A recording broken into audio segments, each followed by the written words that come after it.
Good evening. Good evening. Welcome to One TV. Let's talk Washington Informer News. We are live here at Sankofa Books and Cafe on Georgia Avenue, about 3 blocks up from Howard University, where folks are lined up on their way onto the campus to hear the announcement. And we know hopefully this will be the acceptance speech of Vice President Kamala Harris, who will win the election, we are hoping, for President of the United States. Now, I know I'm a journalist, and I know I'm supposed to be unbiased. You know, I'm not supposed to express our opinion, but the Washington Informer endorsed Kamala Harris for vice president. And so, I mean, it's no secret, but we are here. We're live at Sankofa Books and Cafe up here on the 2700 block of Georgia Avenue. As I said, about 3 blocks up from Howard University. We have a wonderful, wonderful audience. We have a great team from the Washington Informer. But what's most important, I hope, is that you all are joining us as well. You know, people are worried about us here in the nation's capital. I've heard it over and over again. But, you know, we know that this is going to be a night of celebration. I got to give a shout out to Howard. Really got to give a shout out to Vice President Harris, who decided to come back to her alma mater, where else, in HBCU, and give this incredible speech that's not only going to benefit the students here at Howard University, the residents of the District of Columbia, the voters in the DMV, and voters all across this country. So this is a wonderful, wonderful opportunity for everybody. I mean, to get firsthand. Think about it. When have Black Americans actually had a front row seat? We may not have it for long if she wins, but we know we've got a front row seat right now, and we're taking advantage of this opportunity, and we are so excited to be here. We have a lineup of guests who are going to join us because we're not on the campus. We are here, so folks are going to be coming in and sitting down and talking to us. We have our reporters, Richard, who is out in Prince George's County. We have Sam Collins, who's over in Ward 8 with the Ward 8 Council. And I have to go back to Prince George's County because Richard is over there at the campaign office. He's making his way to the celebration of Angela Also Brooks, who ran for the Senate, the United States Senate. Looks like she is going to be successful. Another Democrat on the Senate. And so we will be hearing from Richard in a little while, and also Sam Collins, as I said, who is over at the campaign, I should say, I keep calling it campaign because it keeps thinking we're in election mode, but over at the office celebration with Ward 8 Council Member Trayon White. We know that he's had some challenges this year, but he did run. It's likely that he will win. And we'll see what happens as time moves on. But at least right now, we know that that's where he is. And there are a lot of folks that are going to go over there and at least congratulate him for his victory, we believe. Sam will bring us that news. And then Stacey Brown, our national correspondent, works for the National Newspaper Publishers Association, as well as us here at the Washington Informer. He is down at the White House at Black Lives Matter Plaza, but we understand that he's making his way here to Sankofa, so we hope to talk to him as well. It seems like it's been a long journey to get here, a long journey tonight, but we're here. And to think about the fact that Vice President Kamala Harris did not accept. I mean, you know, she accepted the nomination at the Democratic Convention, but when President Joe Biden, after that fateful debate with former President Donald Trump, decided that it was time to drop out, and he did. He went on and decided to drop out the race and to nominate himself, Vice President Harris, to run for the seat of President of the United States. So I'm telling you, it's been a full ride for Black women. It's been a ride for white women. It's been a full ride for Black men. It's been a ride for young people. It's been a ride for, you name it, everybody that has been part of this race part of this election. Let's see who's calling me now. Okay, can't do this right now, but everybody has been really, really, the forces have been out. Busloads of people have been coming from up and down the East Coast to go to Pennsylvania to try to get the vote there. They've been going to North Carolina, Virginia, places where we know those battleground states where the voters need to come out. And you know, up until this point, because I voted today, as you can see. Oh, you can't see, but anyway, I've got my voting. Well, you know what else I got on? I wanted you to see this. You can't because I'm in front of a camera. What does that say? HU, you know. Yes, so you know what that means. Um, but I also, you also see my stickers as well because I voted today. I'm one of those people who likes to vote on election day. And I went to the polls early this morning. There was no line, so I assume that most people came out early. They did mail in voting. And so in the District of Columbia, we had a dismal turnout in June, but we did a wonderful, well, I mean, the turnout, I think everybody took that mail-in option. And so we don't know, but we will find out before the evening ends, at least what the turnout was in the District of Columbia. So I'm just rattling on. I want you all to sit by as we start bringing on our guests. Who do we have? Do we have Stacey Brown? Oh, Misha. Okay, so let me say this. I am so thrilled to have, I think, one of the best editors in the Washington, D.C. region. And that is a young woman, Misha Green, who is just phenomenal. She is on the show this evening, but she's also editing the newspaper, you know, getting ready to get that to the printer tomorrow, but she's got to hold it up until we get these stories in tonight. But yet she's taking some time out to talk to us about the election. Misha, how are you? Well, I'm doing way better now that you've said those kind words. Thank you so much.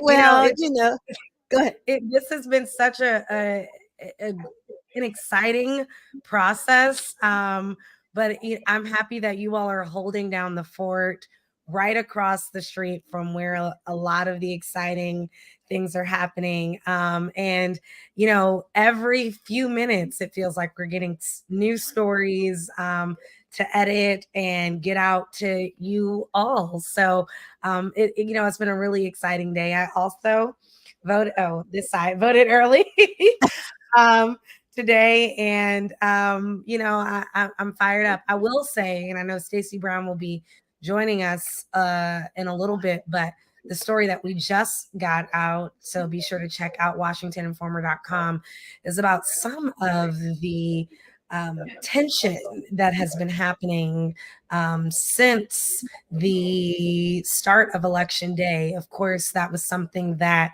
the district, Secret Service, Capitol Police, National Guard even had been warned about and had been preparing for. We even talked about it here on Win TV.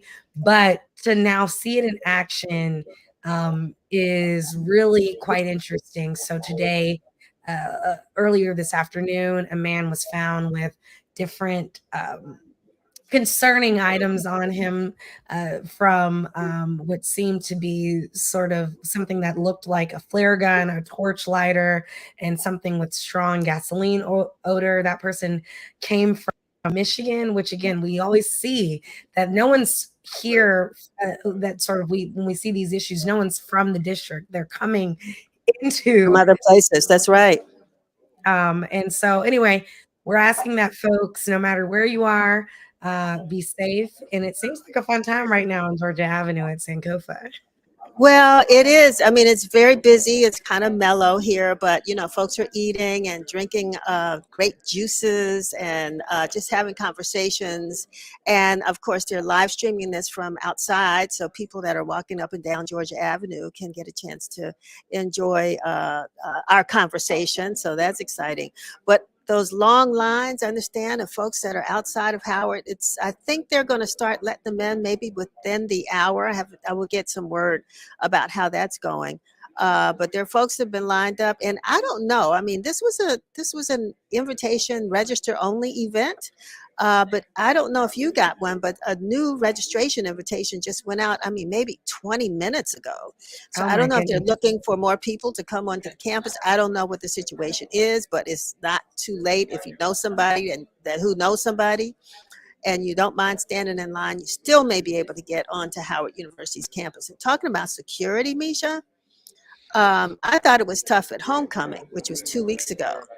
But I think Howard University is probably the safest place to be in the country right right now. Oh, I'm Uh, sure. but Does let it look like, folks lined up with, is the security visible? What does it look like? Well, when we came in earlier, and we got here around 3 o'clock today. I mean, every street, and folks probably who are not in the area don't know this, but every street from Georgia Avenue and I'd say Gresham, all the way down to Georgia and Florida, from the north to the south, and then from the west, from Sherman Avenue, all the way over to the reservoir. All of those streets are shut down. Wow. You got sand trucks, you got police cars, you got tow trucks driving up and down the street. You name it. There's something blocking streets to make sure that folks can't get in and out of this within the perimeter of the university. And so I think, Wow. they've been careful planning. A lot of folks didn't know about these closures until probably yesterday. So I'm feeling some kind of way for the residents because a lot of people that are coming in are probably trying to find places to park, which is very difficult at this time. But it's a very secure area, we hope. It sounds like it.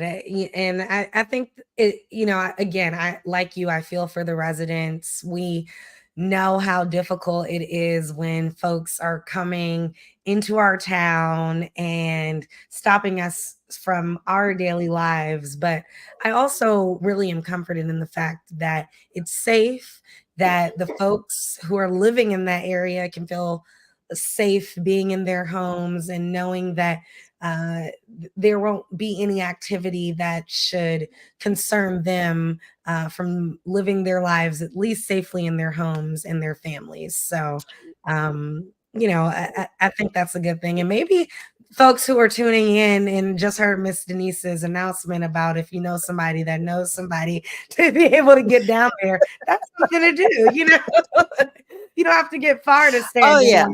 Yeah. We will be talking to a couple of young ladies that I met here in Sankofa in a few minutes, who didn't know somebody, but they travel far to get here tonight, and we'll talk a little bit about them. But I want to talk about this road we've traveled, Misha, and you've been um, editing, reporting, talking to reporters, um, over the past year, because we knew this election was coming up. We knew uh, President Biden was going to run for reelection.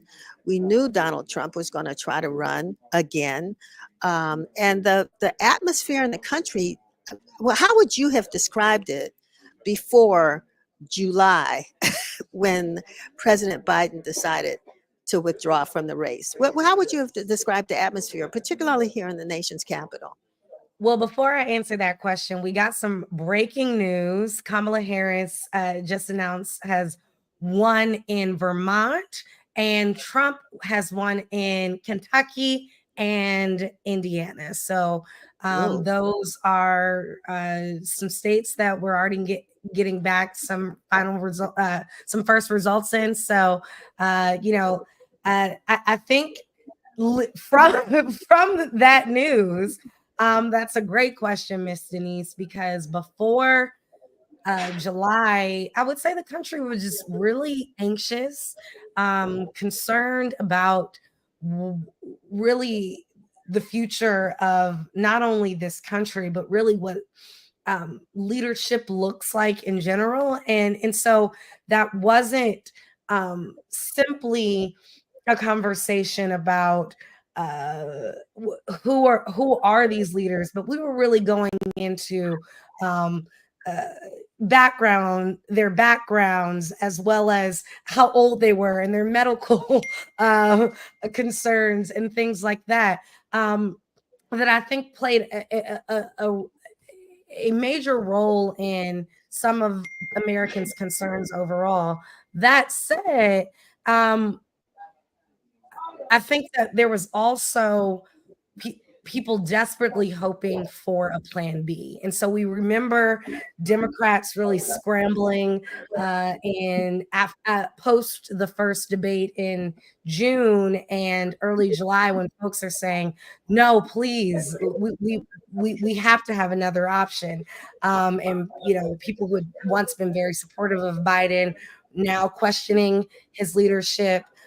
We had folks saying we're choosing between the lesser of two evils, and things like that, to then Biden making the decision to step down, which really then became reframed and a conversation about sacrificing for his country and really making a decision for country over party, and looking to Kamala Harris to be that answer that people so desperately wanted. And so I really saw a major energy shift. I mean, let's look back at our coverage. We saw as soon as Vice President Kamala Harris was announced as the potential Democratic presidential nominee before she officially accepted it at the Democratic National Convention. In the first 24 hours, she raised a record-breaking amount of funds for her campaign. You saw a huge amount of Black women and Black men and people of all colors and creeds coming together in support of the vice president and her campaign. You saw celebrities and people speaking out about the campaign in a way that they hadn't been doing so before. And then really people working on this, I think, truly initiative to combat misinformation in a way that was really exciting from a journalism perspective. And so there was a true shift, and I'm really excited about it.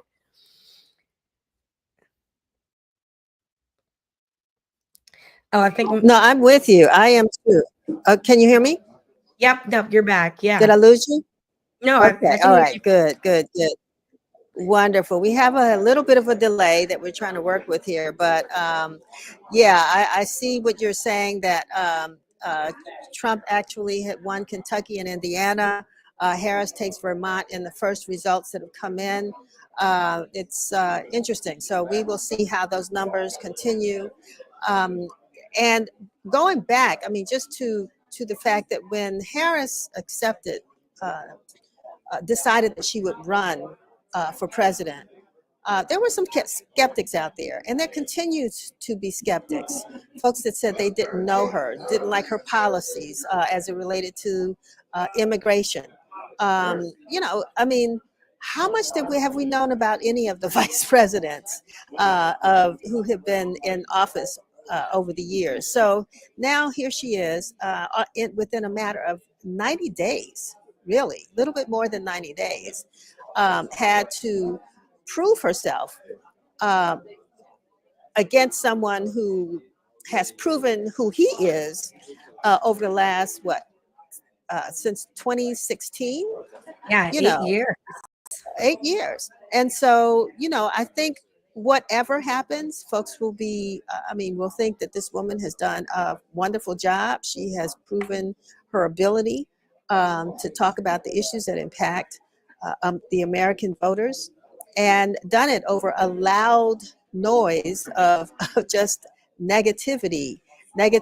So, I'm giving all of my opinions, but No,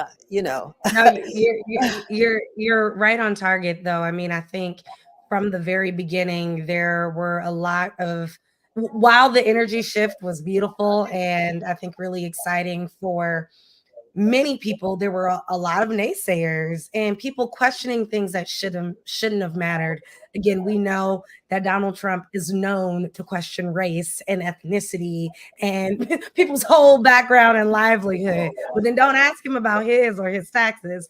But that's a different that's a different story. But to see the way that Kamala Harris was attacked from so many different people and different sides and people questioning her ability was predictable. I mean, we know and we talk about pretty regularly through our coverage the unfortunate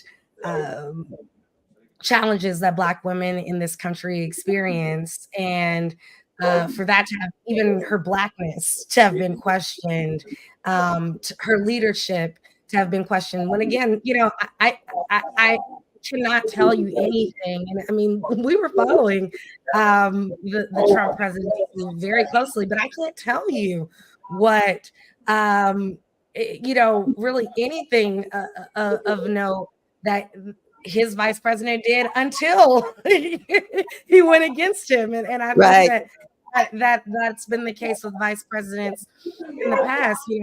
Pence, obviously, one could even argue knowing what he did was too little too late.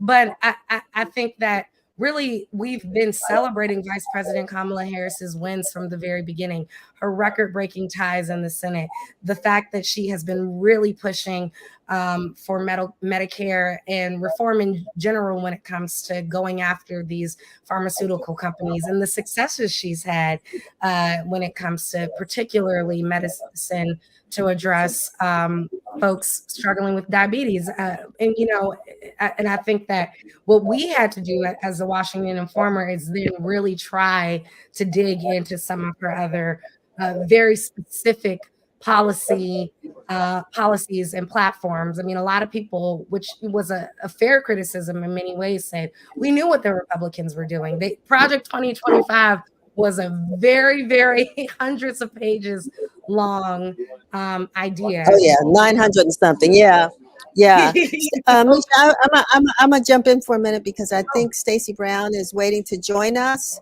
So Great. let's see if we can get Stacey in. He just told us we got a little announcement from him that 3% of the vote is in from Georgia, with Trump holding an early lead there. Stacey Brown, how are you?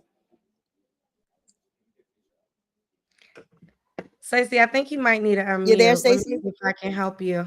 Yeah, you're muted. I see. There we go. There we go. Okay, perfect. Okay. How are we doing tonight? So Stacey, Tonight. okay, we are here. We are, I mean, anytime I hear numbers, I get nervous, but I'm doing Yeah. fine. How about yourself? Yeah. Well, it's way too early for anybody to get excited or for anybody to get nervous. That's just 3% of Georgia, and they're not yet in areas that you would expect the vice president to win in Georgia.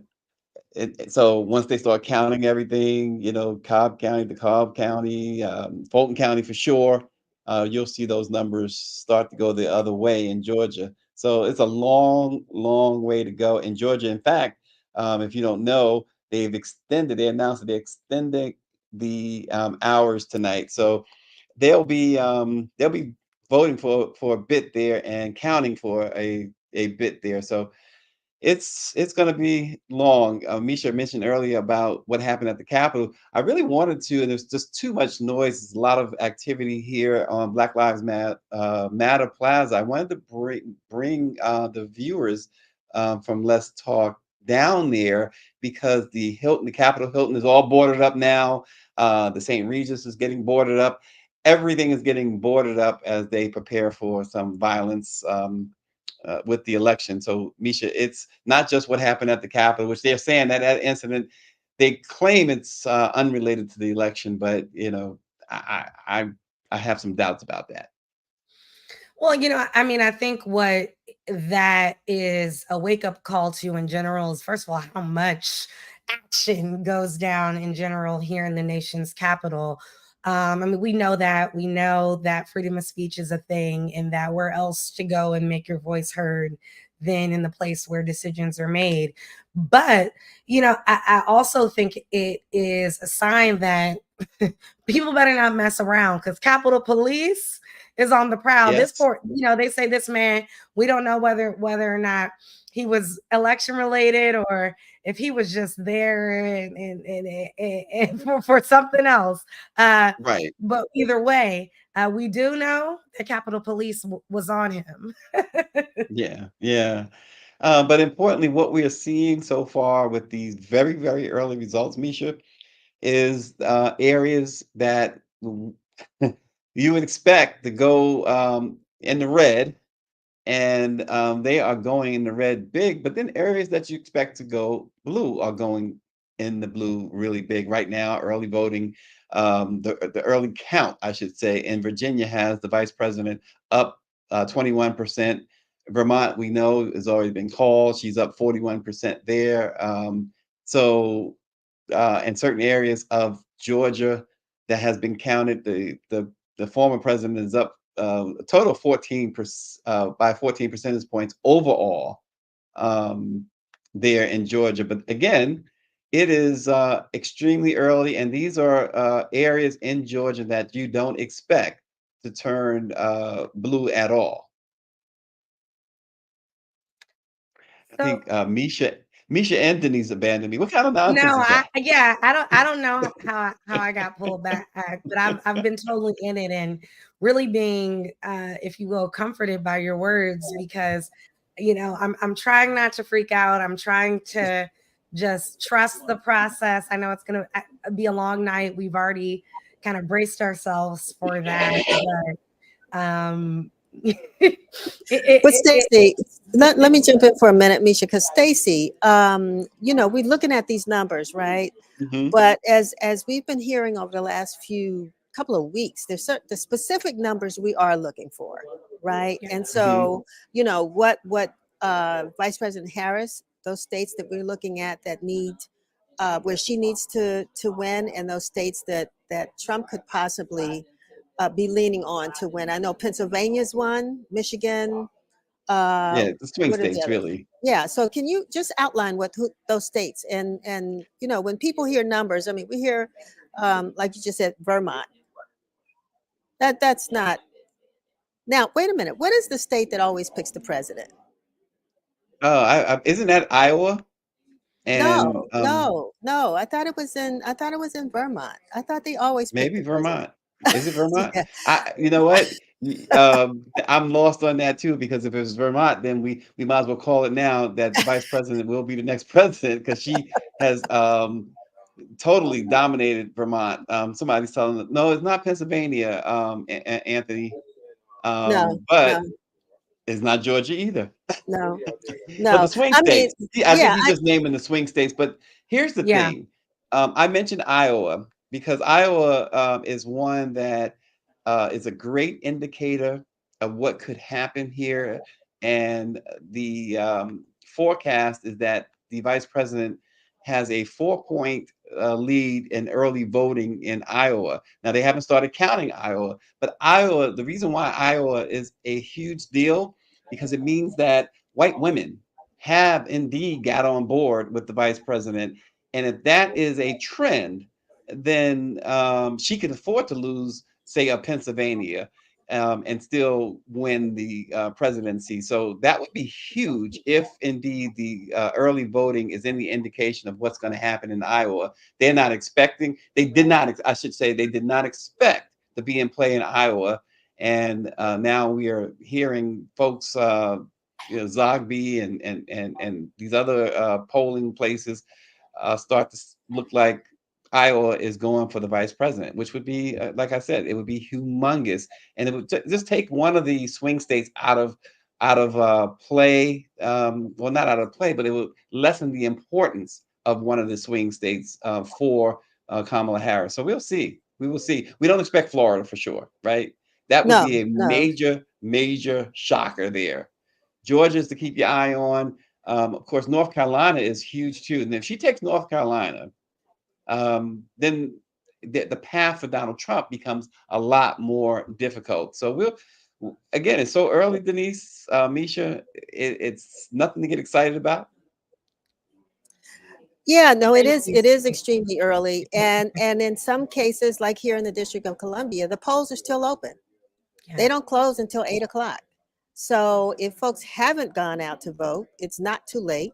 They still have another, what, 27 minutes to get to the polls. And as we know across the country, if you're in line when the polls close, as long as you're in line, you still get to vote. So there are places all over the country that are still voting.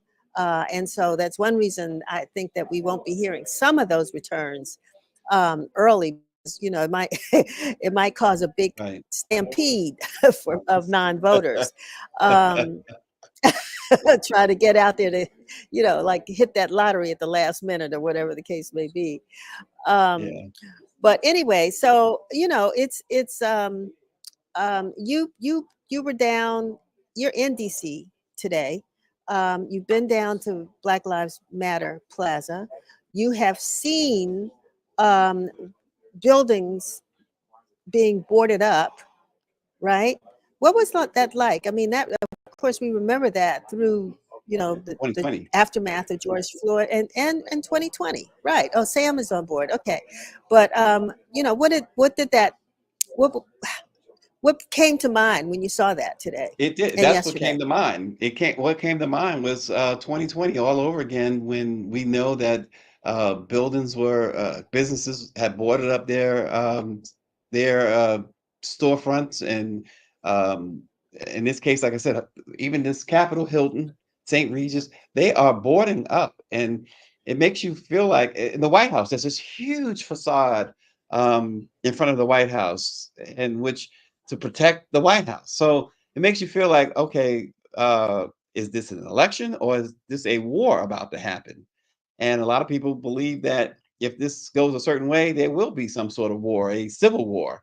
I know Sam probably is in on all of that too. He probably is up, I should say, up on all that, not in on it. Sam's not going to be warring with anybody, I don't think. You're on mute, Sam. I am too, Denise is on Stacy. mute as well. Sam, Yeah. Sam PK Collins is here. Sam, are you over in Ward 8? I am actually. Peace and blessings and happy election day to everyone. I am in Ward 8 at Players Lounge, not too far from the informant's office on MLK Avenue in Southeast DC, the Congress Heights neighborhood. In less than 30 minutes, the election night watch party for Ward 8 Council Member Trayon White is scheduled to start. It hasn't quite filled in yet, but it's just like any other night here. People are enjoying libations, talking among one another, a little bit of gambling in the back, but all in all, we're setting the foundation for what's going to be a very interesting night. Why do you say interesting, Sam? What do you? Is it because of where you are? Or is it because of just overall with regards to the national elections? What makes it interesting for the folks over there at Players? Well, just a little bit about Players Lounge. It's been a Congress Heights institution for many decades now, and the incumbent Ward 8 Council Member Trayon White secured some property tax relief for this establishment while on the council. And tonight, if the Democratic Party is any indicator of the feeling of Ward 8 voters, the council member will likely secure re-election despite a federal bribery charge hanging over his head. And my understanding is that is in part because of fears about the Republican candidate, Nate Derange, having an upper hand if the Ward 8 voters were to abandon Ward 8 Council Member Trayon White. So it's likely that he will win re-election, but not without opposition from write-in candidates. There were about 4 write-in candidates, the most prominent of whom is Olivia Henderson, a former ANC commissioner who has been very vocal about uniting Ward 8 residents and representing the heart of Ward 8. Now, of course, she has claimed that the Ward 8 establishment has not been too kind to her in the coming weeks. She has pointed fingers at the Anacostia Coordinating Council as well as the Ward 8 Democrats. Now, the Ward 8 Democrats, the president, Mr. Troy Dante Presswood, has been very, very adamant about the Ward 8 Democrat support for Trayon White, as well as that of the Democratic Party at large. And they would support the incumbent as they would any other Democratic person or party representative on that ticket on the ballot. But as far as the Anacostia Coordinating Council, they have hosted or co-hosted two events where writing candidates were allowed to talk about their platform. So it's very interesting. All in all, very interesting. Yeah, I think what we are seeing there is happening in races across across the country. I don't know, there are quite a few people who are losing their seats because of other issues unrelated to maybe policy that we often see. So, Sam, why did you decide to go there tonight? Well, from August 18th on, there have been questions about what is the future of Ward 8. Ward 8 is stands out of all of the other wards for not so good reasons, and there were fears about what a quasi functioning Ward 8 office would mean for constituents. So there's been a lot of concern around that, as well as the ongoing ad hoc investigation into Councilmember White's alleged conduct and his residency. So even if he is to win the election tonight, he still faces the results of that investigation, which could end up either an expulsion or censure from the council. Now, by the time that the inauguration hits next year, Councilmember White would have a chance to defend himself. But the Democrats who I've spoken with and who actually spoke at events after Councilmember White's arrest, they're very, very adamant about letting the voters or letting the council decide what to do to Councilmember White, not the voters. They want people to hold off this time around and wait until next year when that decision comes down. Once again, out of fear of Nathan Wrench taking over. Is And the council another, member there? no, not yet. Actually, not yet. Okay, all right. One more point I do want to bring up. There's a slate of ANC candidates, an all-woman, black woman slate that we featured in the Informer 2 weeks ago. They are campaigning hand in hand with the council member. And frankly, this slate, which includes ANC Commissioner or Chairperson Jamila White of ANC 8A, Robin McKinney, as well as three others, they want to maintain the racial integrity of Ward 8, and they want to make sure that Native Washingtonian voices are being heard. So there are definitely concerns about the black majority maintaining political power in Ward 8. That's the reason why I'm down here tonight, because all of that hangs in the balance. And particularly, one more point I do want to make, given what's happening with the gerrymandering, what they called gerrymandering 2 years ago, there's a candidate running in the new Ward 8 for a councilman for an ANC seat. So as far as the political makeup of the ward and the racial makeup, all of that may be determined tonight. That's why I'm here. That's interesting. Okay, well, we are gonna let you go and come back hopefully a little bit after 8, maybe once the council member gets there. Stacy, we're gonna give you a break for a few minutes. Don't go away unless, do you have somewhere to go or are you gonna be stuck? I got to try and get to you guys. Okay, oh, good, okay. Well, we're gonna talk, because we're gonna move over now. Chevy's giving me sign language. I don't know what that means, but oh yeah, Richard's there. Is Richard, Stacy, Sam? We're going to talk to Richard Elliott. I think he's in Prince George's County, and then we're going to bring on the co-owner of Sankofa, because we want people to know about where we are tonight. This place has a story which Sam has talked about himself. And so we want to talk to the co-owner of Sankofa in a few minutes. But that is not Anthony Tillman. That is Richard Elliott. Thank you for having me. We are tuning in from my sunroom. We are preparing to go to the Alsa Brooks Watch Party, the Maryland Democratic Party event. It is overwhelmingly likely that Angela Alsa Brooks is going to be the first Black woman elected to serve the state of Maryland in the United States Senate. In the previous polling, she has been in double digits for the past roughly 2 months. basically since the primary election, the distinction she drew between herself and former Governor Larry Hogan was saying that Larry Hogan would be a vote for a Republican majority in the Senate. It does not matter about your personal favorability with him. Do you want to have a Republican-controlled Senate? Ever since that messaging stuck, Hogan has not really been above 40% or so in polls. Vice President Harris is, of course, going to just do very well in Maryland. Would not be surprised to see her reach 70%. Reports from on the ground, people have told me there were lines out the door in Baltimore City. There were lines out the door in Prince George's. I'm very heartened to hear that the voter turnout has been so high. I even think this election nationally may have higher voter turnout than 2020, which was itself the highest voter turnout election in a century. The advent of vote by mail, the consistent outreach by mass text blast. Everybody's gotten the memes of Kamala, I'm already with you. You know, you can stop hitting me up. The massive amount of outreach that has been done has been the most impressive campaign operation ever built in the middle of a campaign.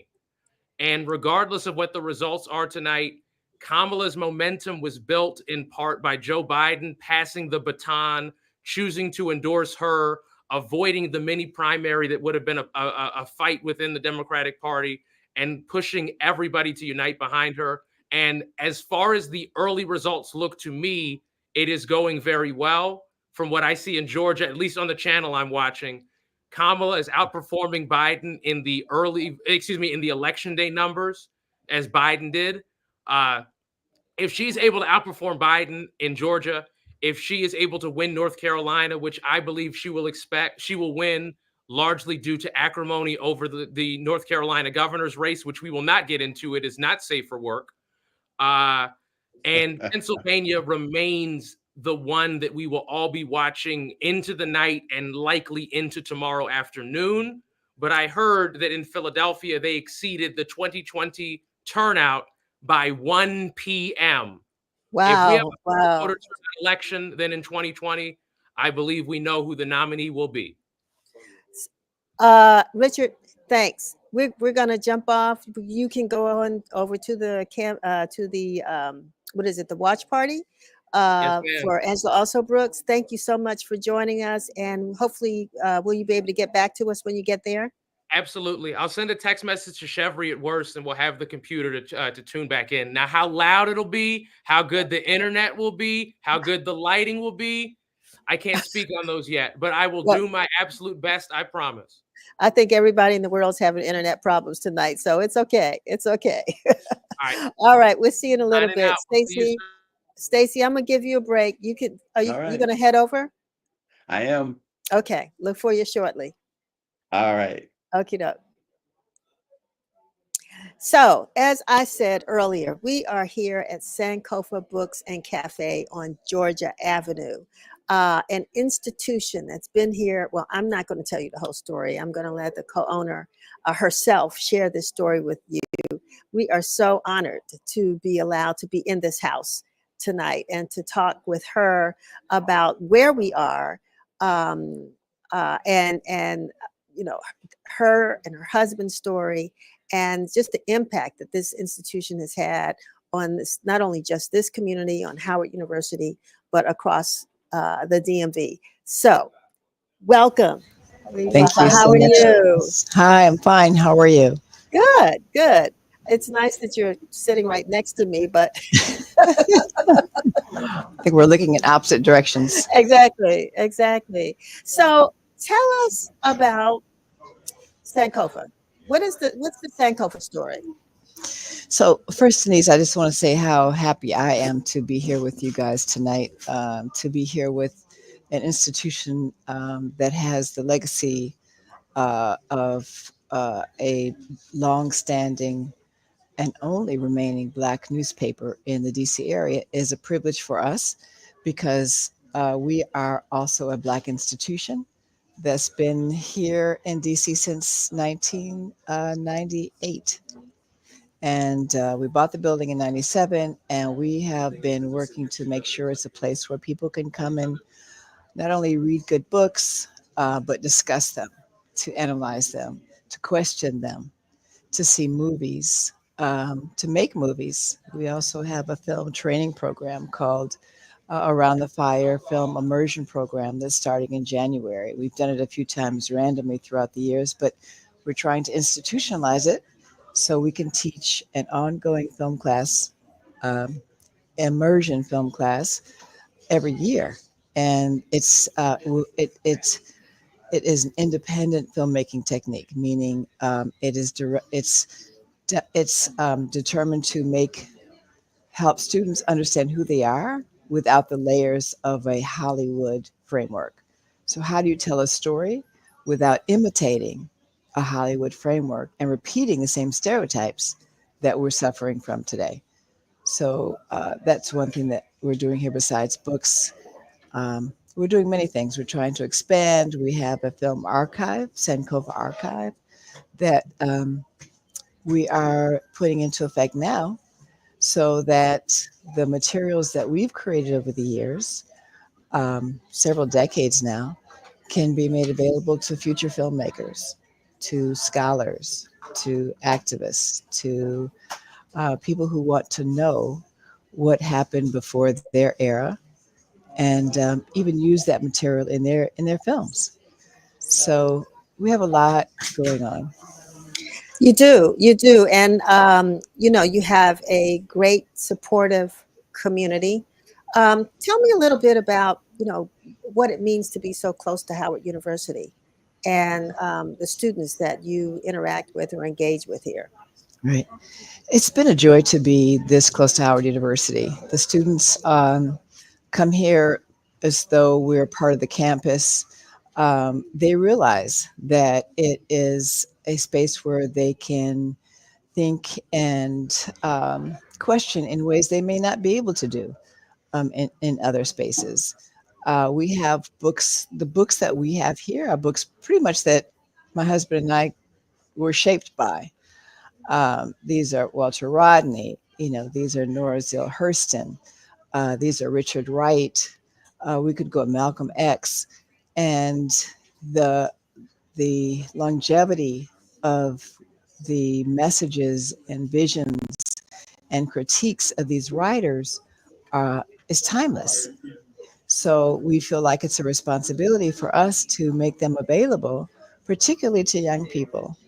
So we welcome Howard students. My husband and I are getting up in age. We see them like our children at this point, and we just open our doors to make sure that they are comfortable, that they have a way of interacting also with other generations.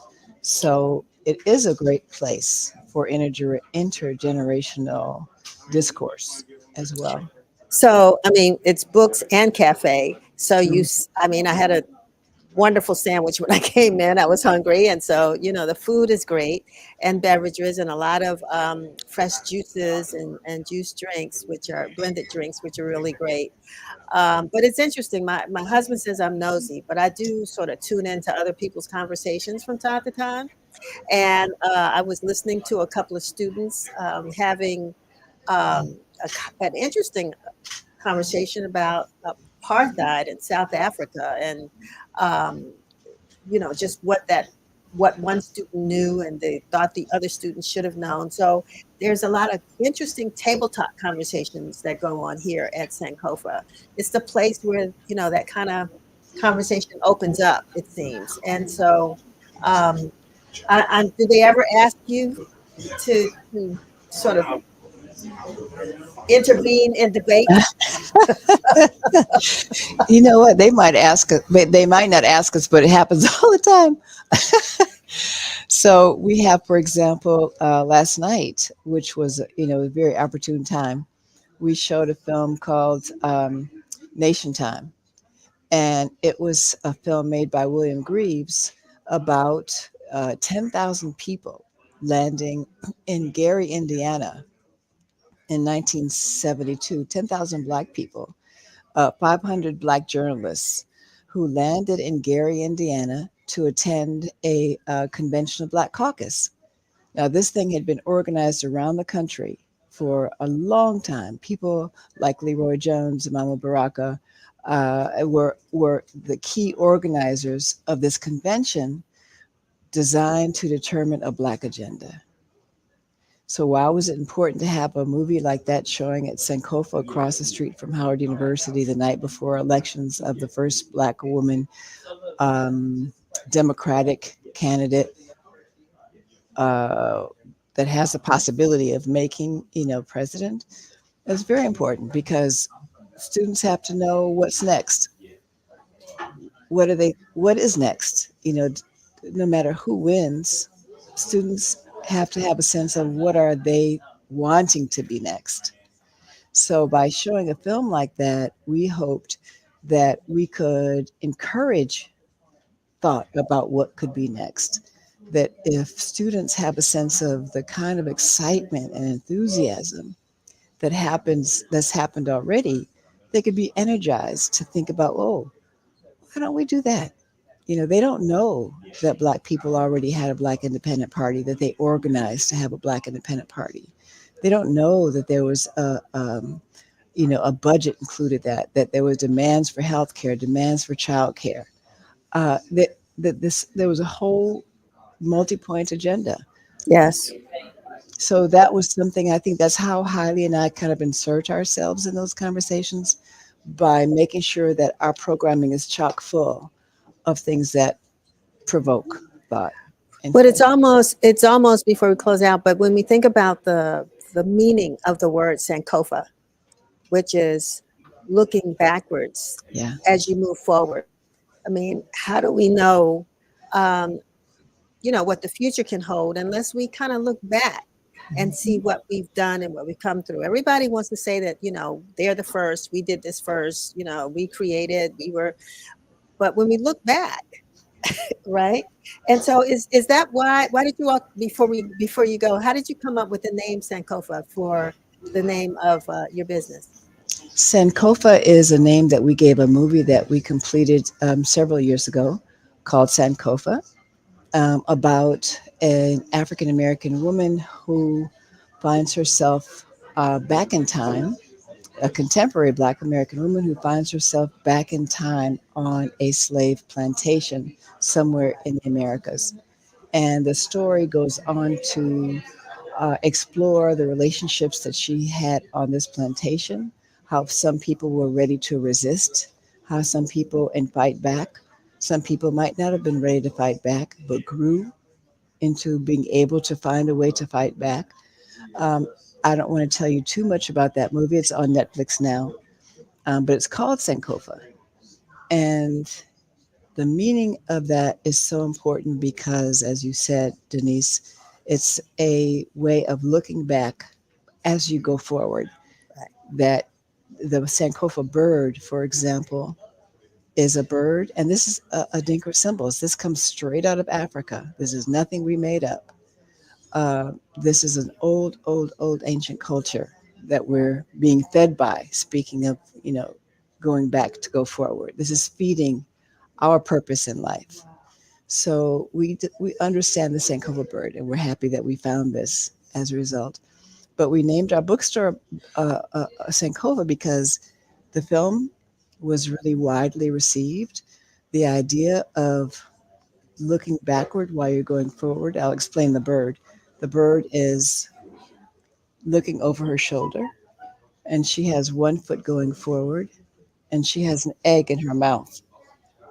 So the egg of the future is what she's carrying as she has an eye on where she's been. So that concept is so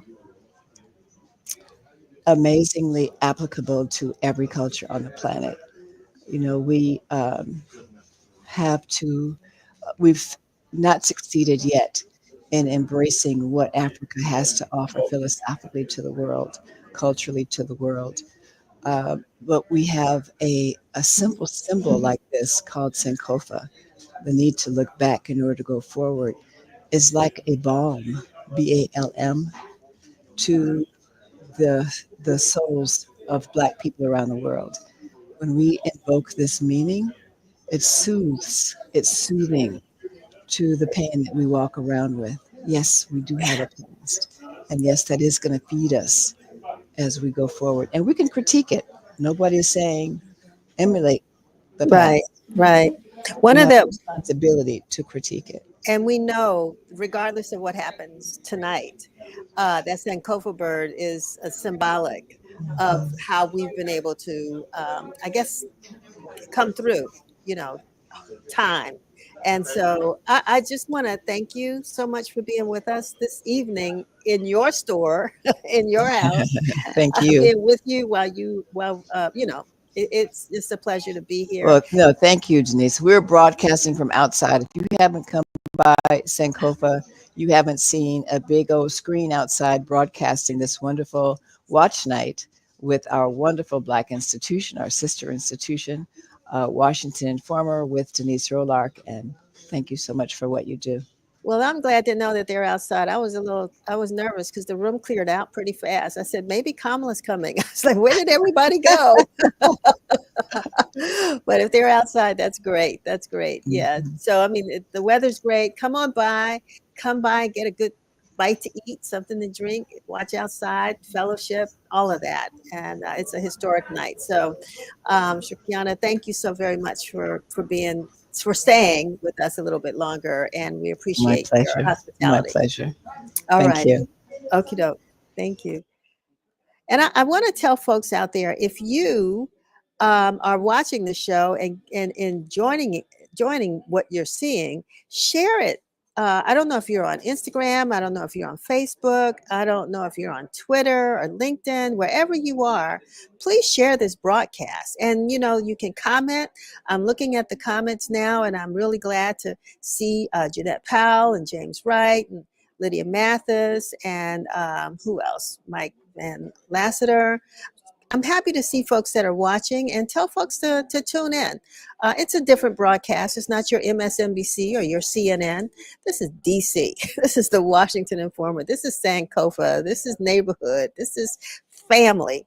So we're so happy to have you with us. I think we have another guest that's coming in. I was told that Judge Alexander is with us. Judge Alexander Williams, former professor at Howard University School of Law.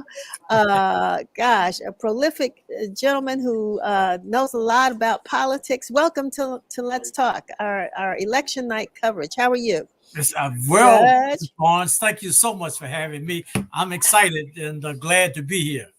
I can imagine how you might be feeling right now, but I want you to express kind of what this night means to you.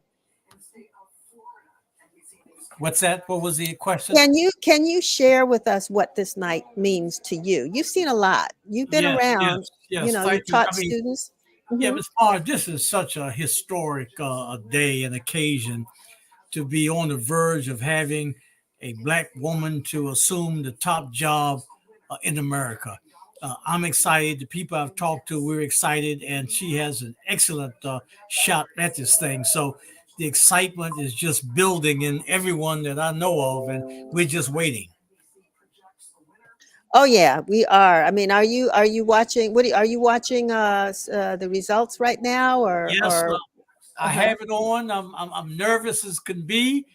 But it's still early right now, and we know the states that President Trump was going to win. He's winning, but I'm excited and glad to hear that there's too many states at this point too close to call. So I'm waiting on North Carolina, and I'm waiting on Georgia. I'm waiting on Florida. I'm waiting on Texas. And of course the Midwest states. So we got a lot of things in the hopper, but I'm just nervous, but just holding on. So Judge Williams, you know, like I said, she decided to come to Howard University, her alma mater, hopefully to give her her speech tonight, assuming that she wins. We know it will be that sort of, we're looking forward to that, and we hope that she doesn't have to give another sort of, you know, whatever that, I can't think of the name, but the speech in case she does not win this election. But the fact that she came to Howard University, that's the point I'm trying to make. What do you think that means? I mean, what does that mean for you that she came to Howard University as a former professor at Howard Law School? Yeah, and Ms. Barnes, not only am I a former professor, I have 3 degrees from Howard University, so I'm a 3P. And the fact that she came to the Mecca to study and get her experience and education means a lot to me. I'm older than her, but at the same time, I was around teaching and going to many of the activities that I still go to right now. So all of us at Howard and associated with Howard, we're all excited that one of our own will soon assume the presidency. And the fact that she's at Howard this evening is just terrific. So speaking of your own, I mean, you're also in Prince George's County, and there's a really well, we thought it was going to be a hotly contested race, but it looks like um, the county executive is now actually on her way to become a senator. Angela also Brooks. Any comments on that? Yeah, well, I mean, both of the candidates, as you know, as Bonds, I've known very well, and I took a kind of a low profile approach to it. But the citizens of the state know both of them, and they'll make the correct decision, whoever wins. So I'm certainly grateful that we're going to get a senator that we can live with. Assuming that Kamala wins, still there have been some interesting conversations about the threat of democracy in the United States. Do you feel as though, should she win, that there's some things that she needs to, or at least the Congress needs to address as it relates to sustaining or maintaining the democracy in the U.S.? Yes, she has to win, Ms. Barnes, because democracy is being threatened right now. We have a candidate, former President Trump, who is threatened to downplay the Justice Department, the FBI. He's talking about eliminating the many of the agencies in education and environment. We also know that the access to voting has been pretty much threatened, and just so much going on right now that democracy is just being threatened. We have to get her to win. She has to win, and we've got to save America. One of the things I know that she can do is to help look at some of the judges and openings that's coming, because the Supreme Court doesn't have any appropriate perception of rightness and morality right now. So every angle of democracy is under threat right now. So we have to have her to win this race and put more credibility into the government. Judge Williams, are you still working? Yes, I have a policy center called the Judge Alexander Williams Jr. Center for Education, Justice, and Ethics, and I deal with social justice, criminal justice reform. I help the reentry, and we put on other projects and programs that address the critical issues like, diversity, health disparities, all of those type of issues we work with. So I'm full time with that right now, and still trying to do a little teaching at the law school. Oh, okay. All right. Sounds good. And, you talked about diversity. We know that DEI is under attack, that a lot of issues that relate to diversity in college institutions, employment, a lot of areas, folks are kind of pulling back, withdrawing. What is the option? Yeah, Ms. Barnes, there's been, I call it a retrenchment right now. Right. The culture right now is to get rid of all of the advances and things that we have achieved in the past few years. Diversity, equity, and inclusion is one of those things that's being eliminated. You saw the case in the Supreme Court where they've cut back on admissions and basically will not allow any talk or any consideration of race and other kinds of things to diversify campuses. So everything is under assault right now. And what we need, first of all, to get President Harris in place, and then hopefully some new legislation will come in that will cut off the retrenchment, and we'll go back to the positive and progressive things that we've seen the last few years, including having the right books for students to read in libraries and in schools. It makes a lot of sense. And Judge Williams, before we close, I just want you to give a word of advice to voters.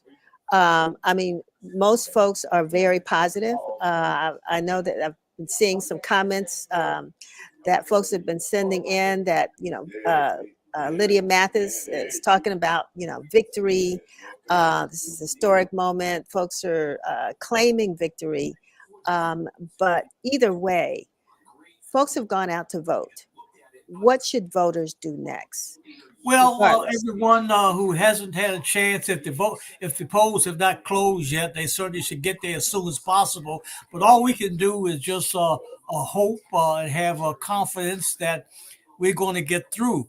I am in constant telephone communication with a number of my students in Florida, in North Carolina, and in Georgia.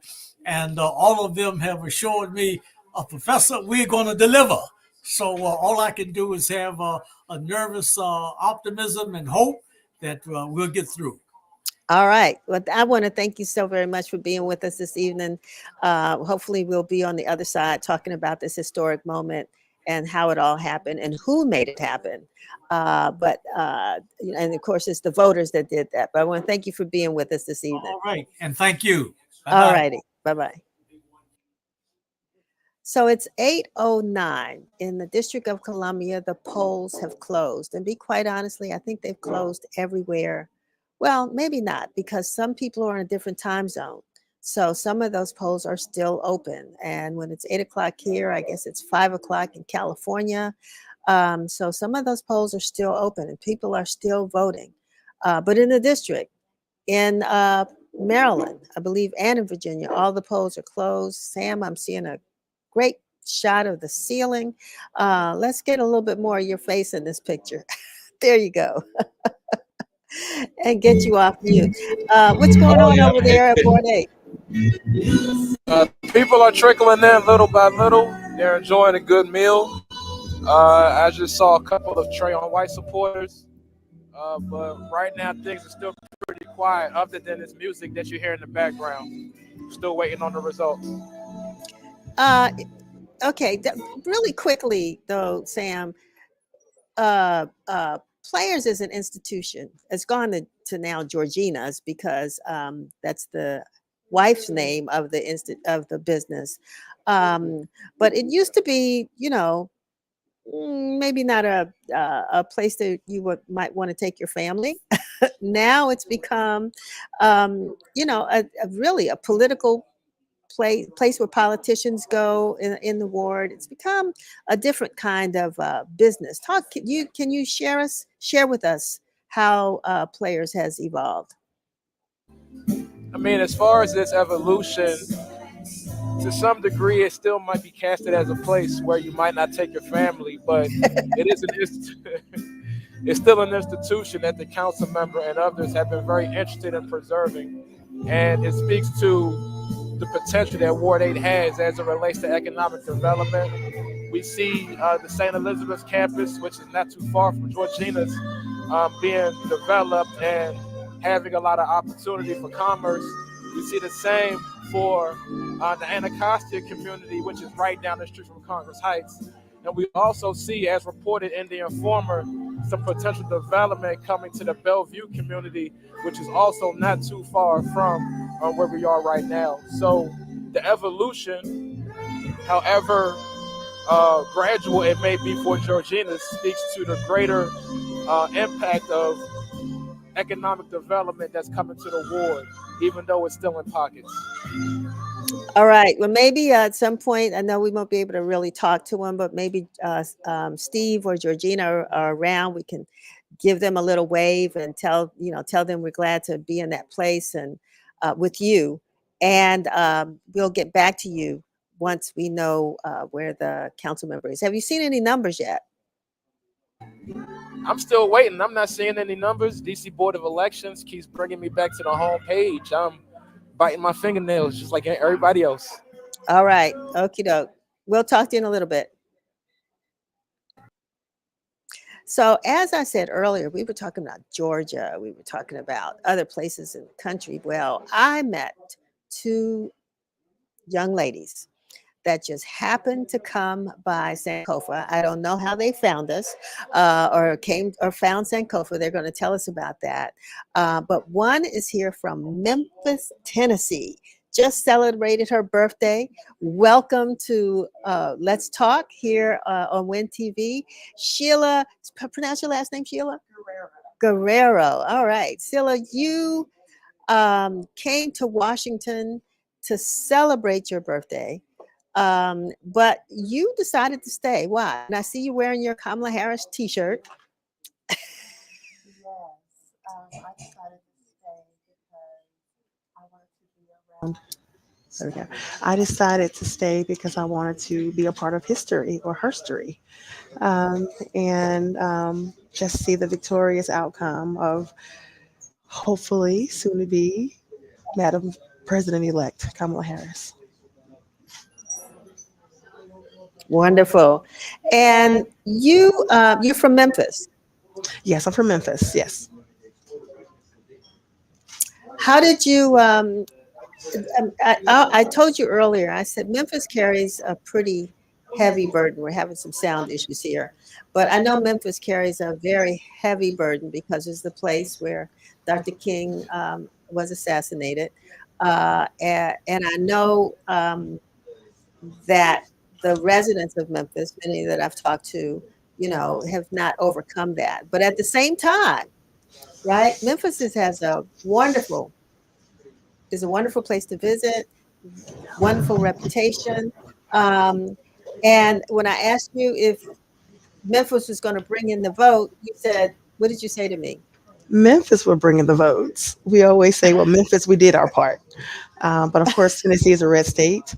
And I'm hoping in my lifetime I'll see it flip blue and stay blue or remain blue. But yeah, Memphis, we will show up and do our part. So absolutely. So what do you do in Memphis? I am a program manager and I'm also a small business owner. I'm the owner of City Makeup Cosmetics.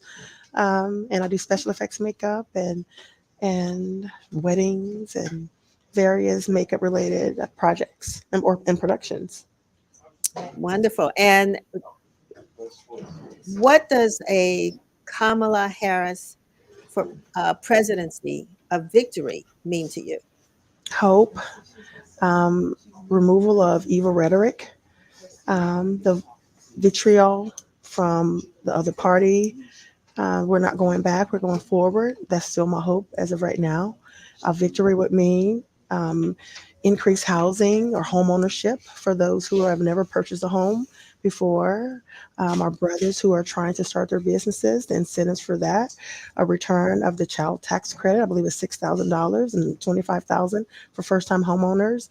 And most importantly, I lost my dad almost 2 years ago from dementia, and it was hard. My aunt and myself, it was hard. So her initiative to assist healthcare, well, not just healthcare workers, but like the family, to bring in a healthcare professional to really assist those who are taking care of their ill parent. So that's huge in my heart. Clearly, you've been listening and paying attention to the vice president in her trek to the presidency. Yes. What does a Donald Trump presidency mean to you? Evil. Evil. A way Okay. backward. When he says "Make America Great Again," I like to question for who and in what time period. So, in my opinion, we've had some great moments as America, but when has America been great? I felt amazingness with when Obama was elected, when Vice President Kamala Harris was elected as Vice President. Amazing moments, but great. Such a long way to go. We have a long path ahead of us. So he would bring hate, continue division, sexism. I believe he will give the green light to other criminals like himself to continue to violate women's rights, to rape women, to insult women, especially degrade Black women. That's what he brings, division and just sickness. sickness. Well, you certainly have spelled it out for our viewers. No doubt about that. So when you go back to Memphis, because again, we're right across the street from Howard University. I know that you all had hoped to get in there, but because of the reservation process and all that, that didn't work out for you. But you're here at Sankofa. How Yes. did you? Let me ask you that question. How did you learn about Sankofa? Well, first of all, the name Sankofa. Me and my friend who's here with me. We recently was in Ghana, and so we were just walking down the street trying to figure out what we're going to do. And she spotted Sankofa, and I said, "Oh my gosh, that means you're going to reach back and bring somebody with you." That's a part of the Adrinka tribe in Ghana. So we said, we got to eat here because we remember being in Ghana and learning about the various hieroglyphics or the tribal and Adrinka signs. And we decided to come in. So I don't believe in happenstance. I believe everything is ordained for a reason and a purpose. In my opinion, hopefully, my prayer for the greater good. So I'm happy we stopped by. Well, it is a real pleasure to talk to you. I'm glad that we had a chance to exchange and for me to meet you from Memphis, Tennessee. You know, I told you earlier, I got family from Memphis. Yes. My mother was born right outside of Memphis. And so, and I liked Memphis the last time I was there. So you got some great museums and what have you. Yes. So, anyway, thanks a lot for being with us. Have a safe trip back. When are you headed back? Tomorrow. Okay. All Tomorrow. right. Okay. Thank you for And having me. good luck with that business. Thank you Tell so us the name of much. your business again. It's City Makeup, and it's spelled CIDY. Can I do your makeup? City Makeup, and the website is CIDYmakeup.com. So people can order products around the. Is that how it works? Absolutely. Oh, Yes, I can good. order my cosmetic line. I travel for different events, so you can book me and everything. Yes, special effects, all types of makeup specialties. Sorry, I didn't call you before the show. Oh, it's okay. Next time. There'll be a next time. All right. Okay. Thank you for Thanks having a me. lot, Sheila. I appreciate it. You're welcome. So, okay, I tell you, I mean, there are folks here in the room. We certainly want to get them on to join us. We have, like I said, a visitor um, from uh, Memphis, Tennessee. We've got folks outside. We've got folks inside. Now it looks like we're going to have, I don't know if this is a Howard student. Oh, oh, oh, I'm going to turn. Oh, okay. Thank you. So I'm going to take a little break. Misha, are you there? I am here. There you are. Yes. Okay. Yes. I'm gonna turn things over to you because you have a guest here that we certainly want to hear from.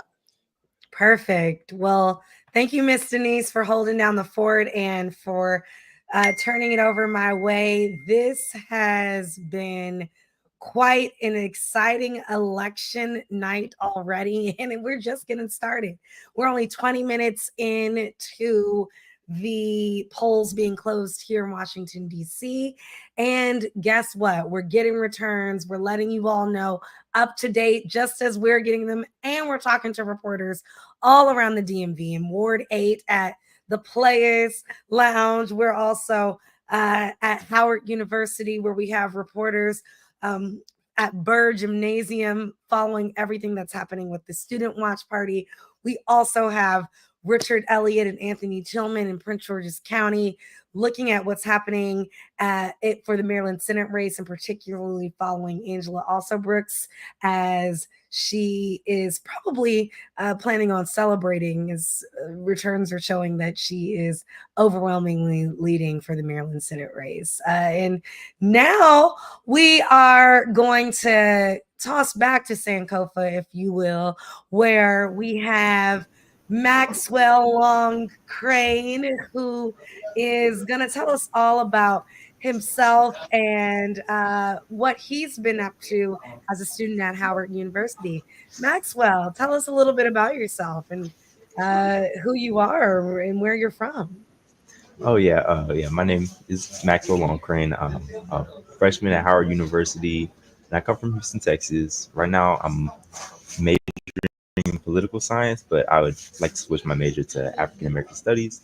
And since I've been at Howard, I've been trying as much as I can to get involved with the local community and just student organizing in general, because I would really like to be involved in pushing for progress in our society.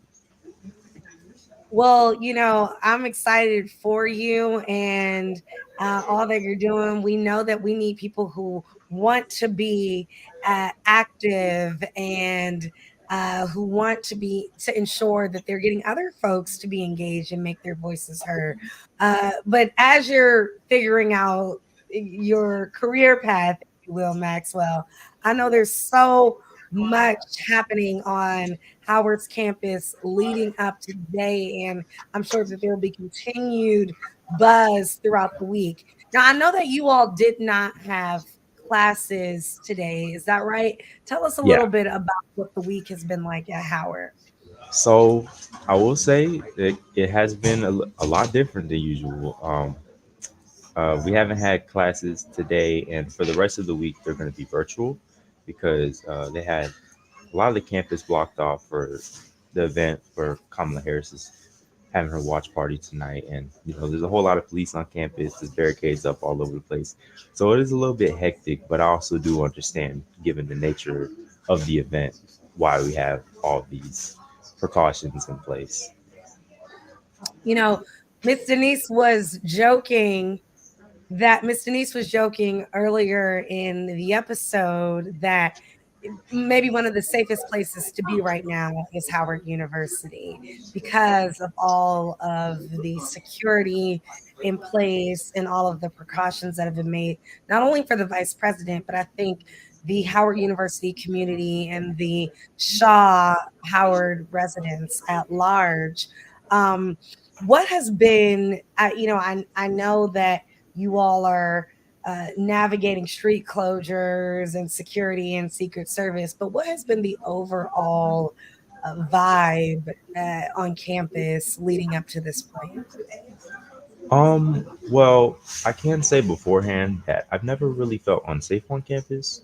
Now, we do receive um, incident reports on our emails, but I've never really felt unsafe on campus, and the vibe has been overall pretty well. It's been pretty positive, pretty optimistic. So, and I think the overall community is lovely. I love the Shaw community. I love the Shaw residents, and I really would like to, what's it called, connect with them more. But I think overall the vibe has been pretty well.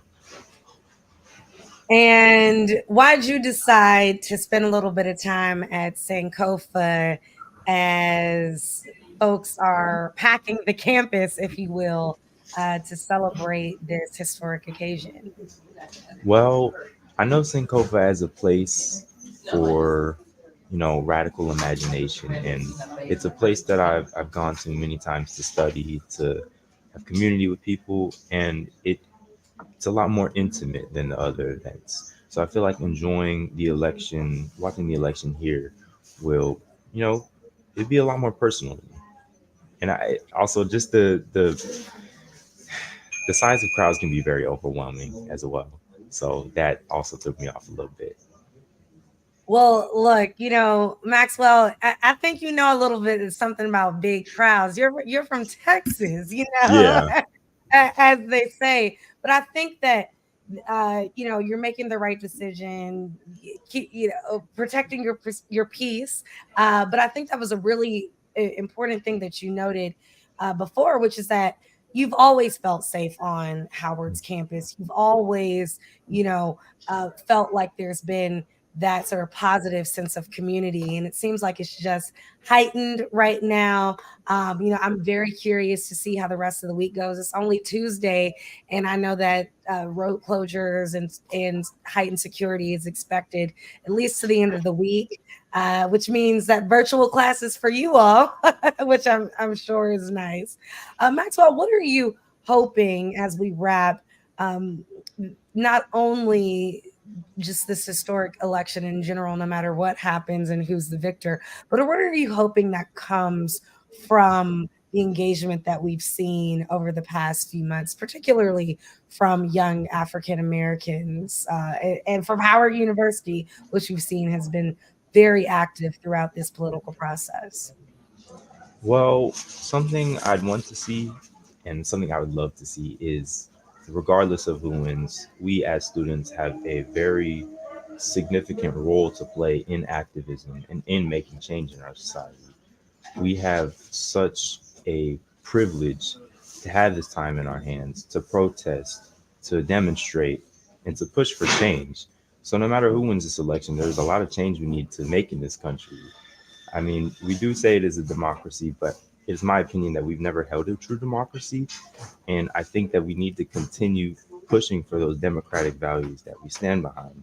There's people that need to be fed, housed, clothed, educated, and we need to keep advocating for those things. And as students, we have just a privilege, but a responsibility to do that. So I would love to see my fellow students take part in that and push for more healthy change. Oh my goodness, man. I'm sure the folks out there would agree with me. If we have folks like Maxwell as our future, then it's looking quite bright for us. Someone who is really engaged and passionate about protecting our democracy and also the welfare of the people here in our country. Maxwell, thank you so much for your time. Any predictions before we go? What you think Texas got it? What's it looking like? I'd like to be hopeful that my state becomes a little bit more progressive over time, but I'm still thinking Texas is turning red. But I do think over the years it'll eventually flip blue. I'm starting to see it. Look, with people, hardworking folks like you, I'm sure that you'll see a lot of change in your lifetime, Maxwell. Thank you so much for your time. Again, stay safe out there. Enjoy this historic moment. You're a part of history, and we thank you for being with us here this evening at the Washington Informer. Take care. Thank you. You all, this is just getting me so excited. I mean, it has been already such an invigorating, enlivening, empowering evening, and it's only getting better. I'd like to say that it's only, have we even reached 30 minutes post the polls closing? And yet, one of our candidates is in the building. I am so thankful for Kamon Freeman, who is one of the candidates for the delegate representing Washington, D.C. in the United States Congress. Kamon Freeman, how are you doing today? Come on, I think. Oh, let's make sure we. Oh yeah, I'm enjoying the revolution. I was on mute. I'm sorry. Now, don't mute DC. Okay, but I was saying that I'm enjoying the revolution. I hope you're doing the same. Salute. No, thank you so much for your time. I know that this has been quite a busy season for you. And you have been really intentional about first of all, I should say, everyone, Kamon Freeman has been a long time really I'd like to say waymaker and here in Washington, D.C. He's been a griot, if you will, for the community, ensuring that folks know our story, know our information, but also in knowing that bringing people to our community, some of the areas that folks have to say, hey, this is what's happening in Washington, D.C. on MLK, on Marionberry Avenue. And so we've really appreciated all the work you've done really over, at this point, the past couple of decades. Come on, That's right. I'm a junior elder. I'm getting my eldership on, yeah. Like, no, but I think that should truly be acknowledged before we even get into what has been, like we said, a really it's so nice to be acknowledged from the young people. Look, well, thank you, Kamon, for making me feel youthful, since I've kind of been following you in the trenches for quite some time now. So tell us a little bit about this campaign, if you will, because it's had a lot of different moments, if you will, iterations, if you will. And so tell us a little bit about, first of all, why you even decided to run and what this campaign for Congress has been like for you. Well, first, let me start off by saying that it's an honor always to be in communication with you and the platform at Washington Informer. This is just an institution in D.C., 60 years strong. It's an honor that it's still here. And also the way that they have been willing to create a pathway for young voices such as yours to have access to this platform, because unfortunately some of our respected elders have now become gatekeepers, and they do not have those pathways for our young people to be empowered and have self-actualization. And so I think the Washington Format does a great job at that. I think they have a great business model incorporating that. And so I wanted to first start off by saluting you and the Washington Format for being an example of what power should look like if it's going to truly be a pipeline that empowers our people. But in terms of this campaign, I want all the people in the sound of my voice to prepare themselves or think back to the moment when they meet someone that they love, meet someone that they revere, meet someone that they respect, only to come to find out that they didn't hit it off. And I had a bad meeting with our beloved Congresswoman Eleanor Holmes Norton. I found that she was on the wrong side of history. I had came to her. I was thinking I was going to see a sweet old lady and get her to add her voice and name to a ceasefire for Gaza. There was a genocide, and some Black people are breaking my heart when they act like that we shouldn't be concerned with the people over there. We should only be concerned with the people over here. But it's the people over here that's creating the problems over there. Okay, and we don't have to go any further than Huey P. Newton, Angela Davis, Stokely Carmichael. The list goes on, and even our beloved mutual mentor between Congresswoman Eleanor and myself, Dr. Dorothy Irene Height, who led 2 delegations to the World Conference on Racism in South Africa in 2001. And who are the only countries to walk out of the World Conference on Racism? America and apartheid Israel over this same issue. So our beloved Congresswoman Eleanor Holmes Norton came into office as a fiery brand, a South African apartheid activist who was instrumental in populating and supporting the calls for boycott and sanctions against South Africa. She was risking arrest, and that was 35 years ago. And then fast forward, she tells me that she wasn't ready for a ceasefire. And because she's a revered elder, I didn't have the wherewithal in that moment to challenge her because I thought she was wrong. I just accepted it. And I went home, perplexed, as you should say. But I was reminded of a poem by June Jordan, who said that I looked up at the ceiling and saw the sky. And I realized that we are the ones that we're waiting for. And at that moment, when I realized that my elder at 87 was on the wrong side of history and there was no replacement in sight to take the torch and move it further, there's plenty of people who want to take us back. There's plenty of people that want to, enrich themselves. But I want to be an honor to our ancestors, our rebelliously beautiful ancestors, and continue the tradition of moving us forward. And so that is why I ran.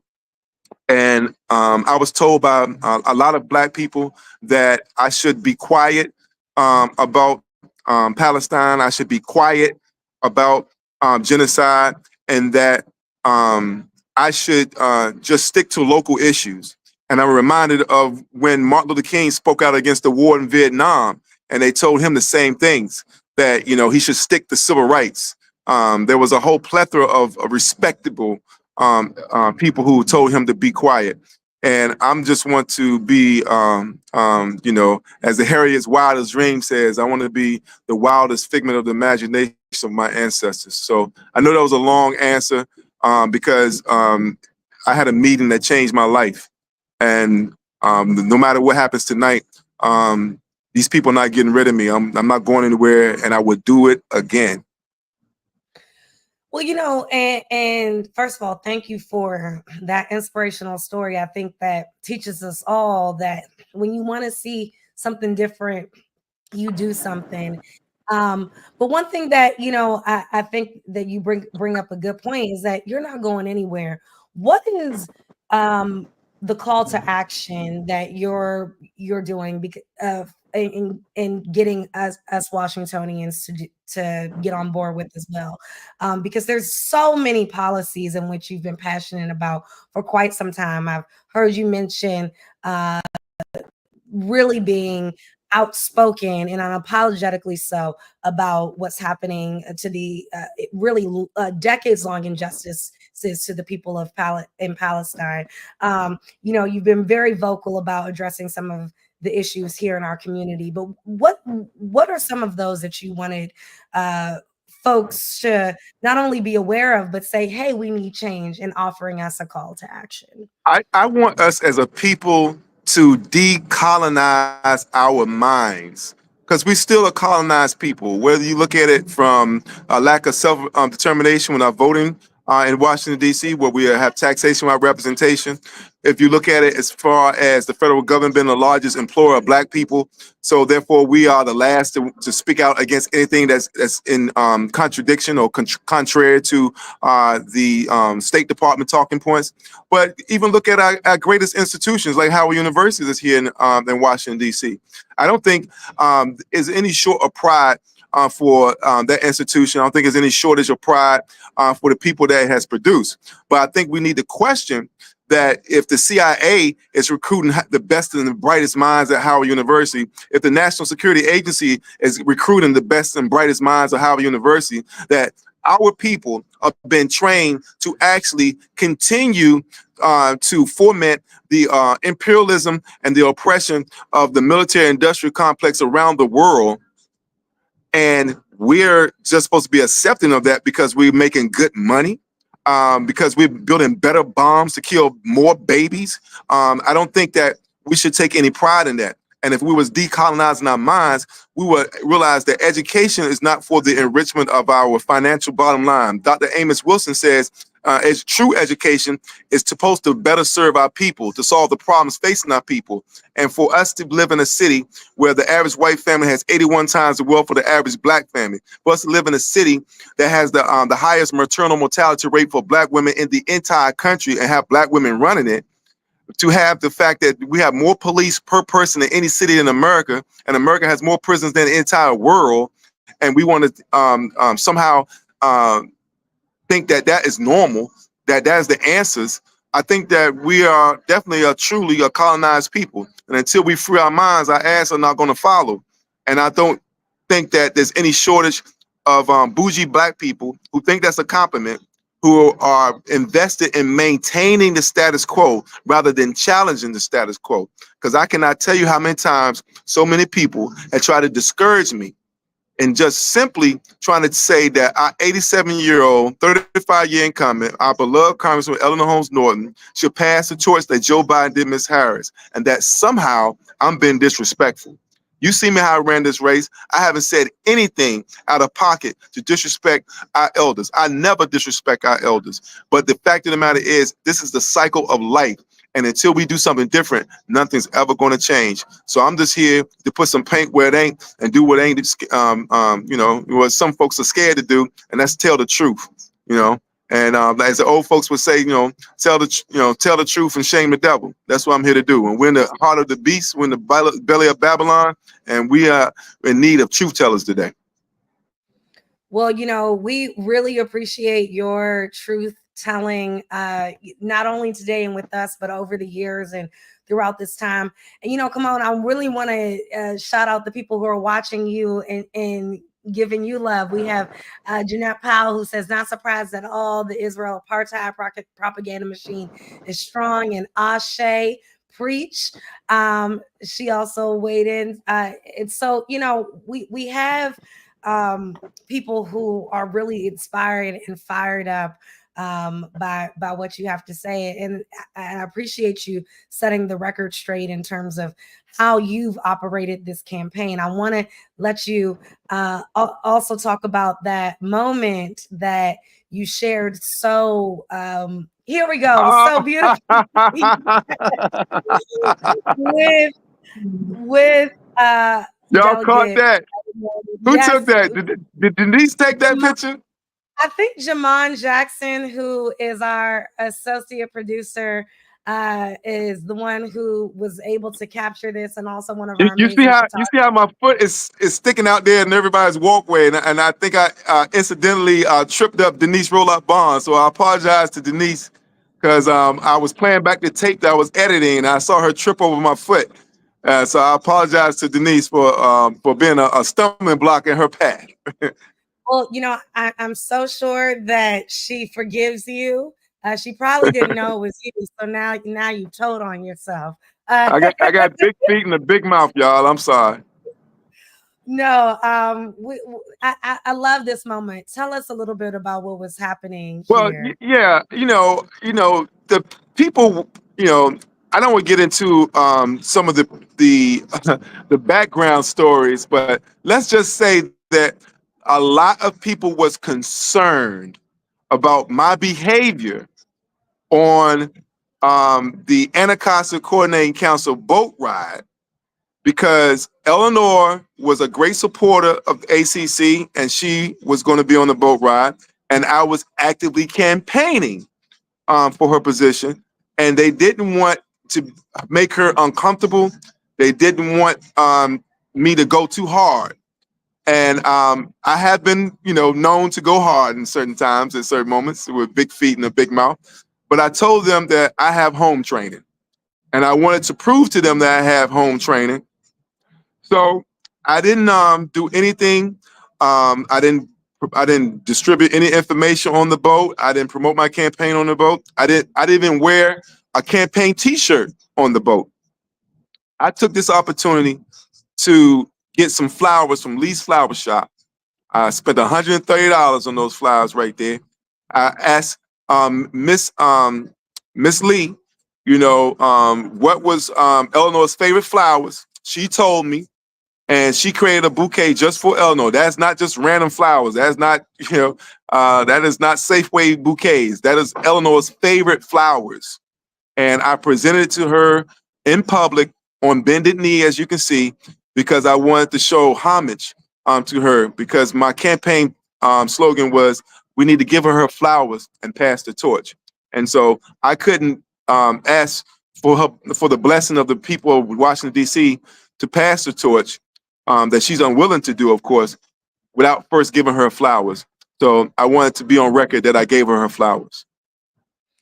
Well, it's on record, and I have to clarify for the record. Apparently, that photo was, well, guys, Kimon is paying attention to everything at once, because indeed, Denise Rolark Barnes, our fearless publisher, did take that photo. She tripped over your foot, took the photo, captured a beautiful moment in history, and now we have Kimon Freeman, candidate for the United States Congress. I'm actually now destined to be the third DC delegate. So whether it happens tonight, I would be the third DC delegate. It's now on record. I'm claiming it.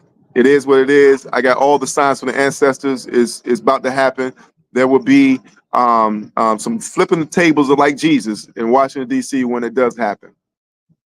Well, look, I love when we have these amazing announcements where you could only get here on Washington Informer. This is a Washington Informer exclusive. It's a Washington Informer exclusive. You heard it first. Kimon Freeman is going to be the third delegate of the great city of Washington, D.C. And, again, Kimon, thank you so much for the support you've shown Washington Informer over the years. You talked about bougie folks, and I want to say you were not at all a bougie candidate. You talked to us like you talked to us all year, over the years, and ensured that you gave us. I'm bougetto, No, but meaning I'm ghetto with home training. Well, no, but a lot of candidates, particularly because it's a busy season, we understand that. But there are so many people who don't necessarily feel comfortable always weighing in on certain topics and sharing things because they're in the middle of a race. And Kamon Freeman never shied away from that. He always talked to the Washington Informer when we reached out for an interview, always keeps us up to date on all that he's doing. And we thank you for that. And we thank you for your time tonight. I hope you get a little bit of time to just relax and celebrate all that you've done this season. Thank you. Thank you.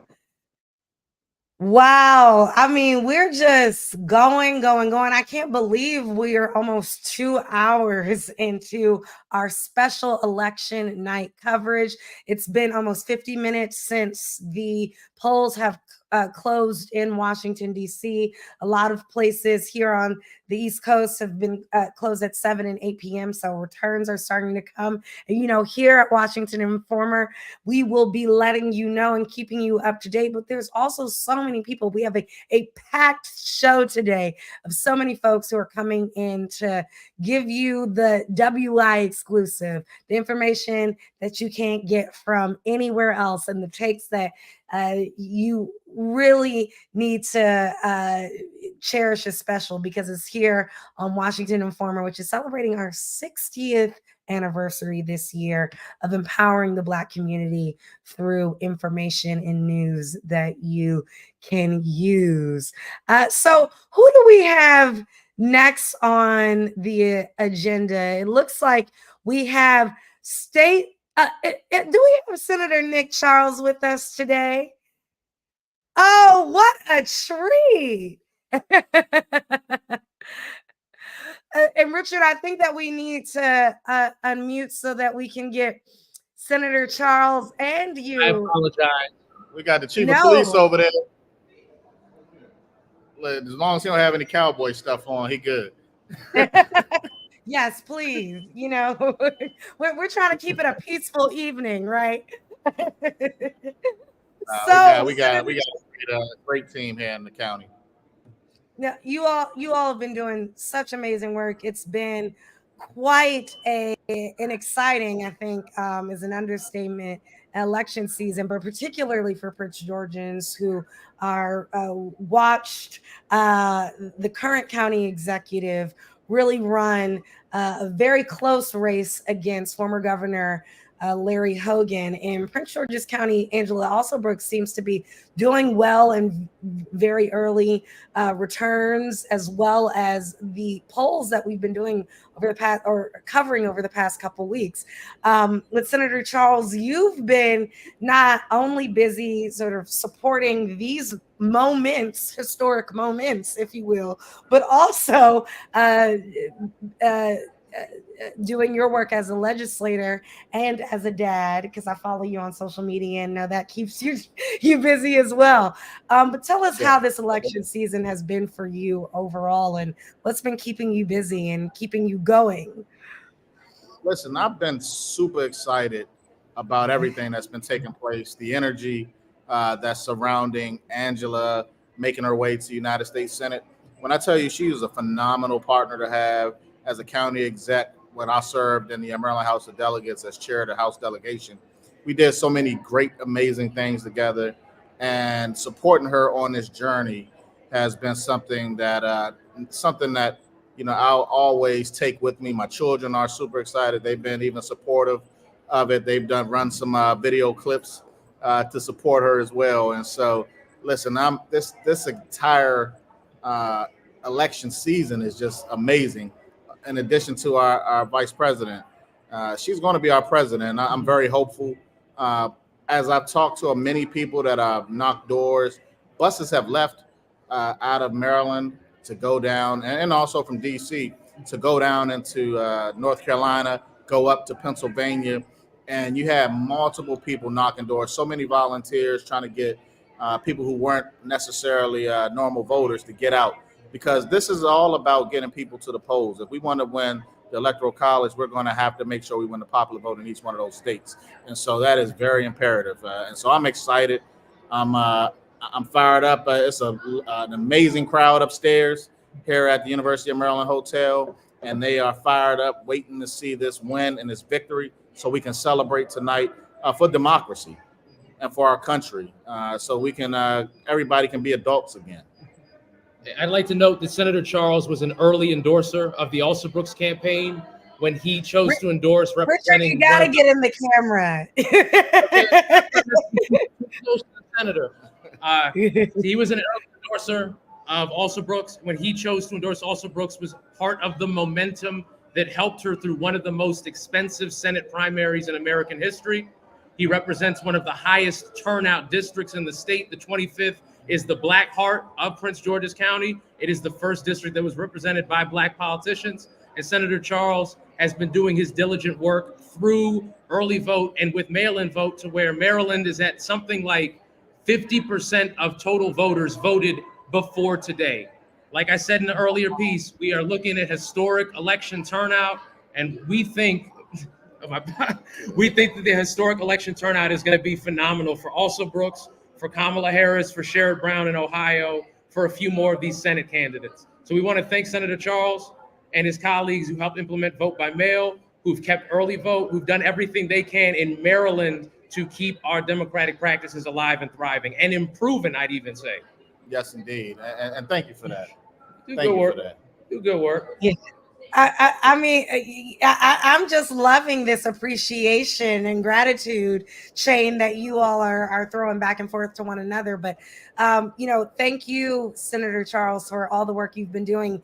And to Richard, I have to join in this gratitude train, because, Richard, you have been really closely following all the happenings in Prince George's County and really in Maryland in general, and certainly what's happening over in Annapolis. And I know that Senator Charles has not just been dedicating all of his time to what has been a truly, really busy election season for the state of Maryland, but also some of the issues. What are some of the things that Marylanders truly care about, that they're hoping that Angela Alsobrooks as a senator can address on the federal level? But then also, what are some of the things that we should be looking out, Senator Charles, that you've been busy up to in the legislature? So, one of the most important things, it's been on the ballot this year, with question one is reproductive rights and freedoms, and enshrining it into Maryland's Constitution.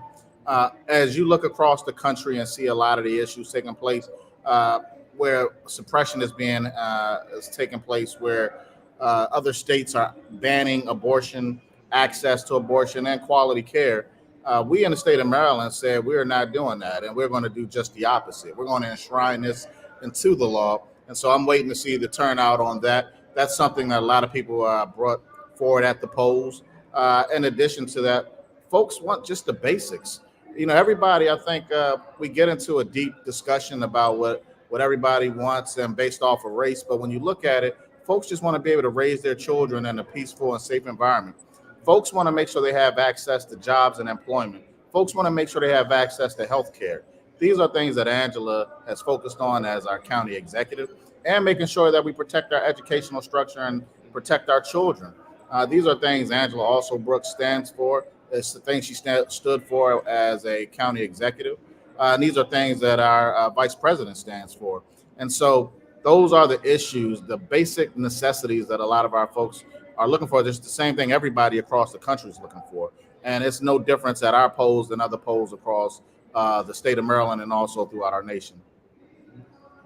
Now, I know that what happens at the top of the ballot reflects everything all the way to the bottom. And there's so much happening in the state legislature that Richard keeps us up to date through his coverage, but also I feel like I'm always searching for a photo of Senator Charles, because there's some exciting announcement of something that Richard is noting in his coverage.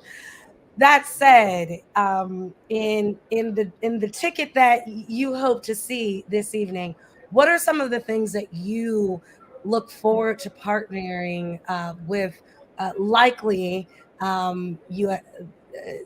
Senator-elect also Brooks, and hopefully with the Vice President if elected as President of the United States. So one of the things that I focus on, one of my issues that I really try to beat into the ground is the support of our minority-owned businesses and making sure that it changes the economy and the landscape of our communities. When Black businesses win contracts, they are able to hire folks from within the community. And when they're able to hire folks within the community, what we end up seeing is we see that the unemployment rate drops in our communities. And so with Kamala Harris as president, with Angela also Brooks as United States Senator, them coming together to fight the affirmative action fight, them coming together to make sure that we support our 8A program, which has been under attack, them coming together to support our MBDA agency to make sure that minority businesses truly have a real seat at the table.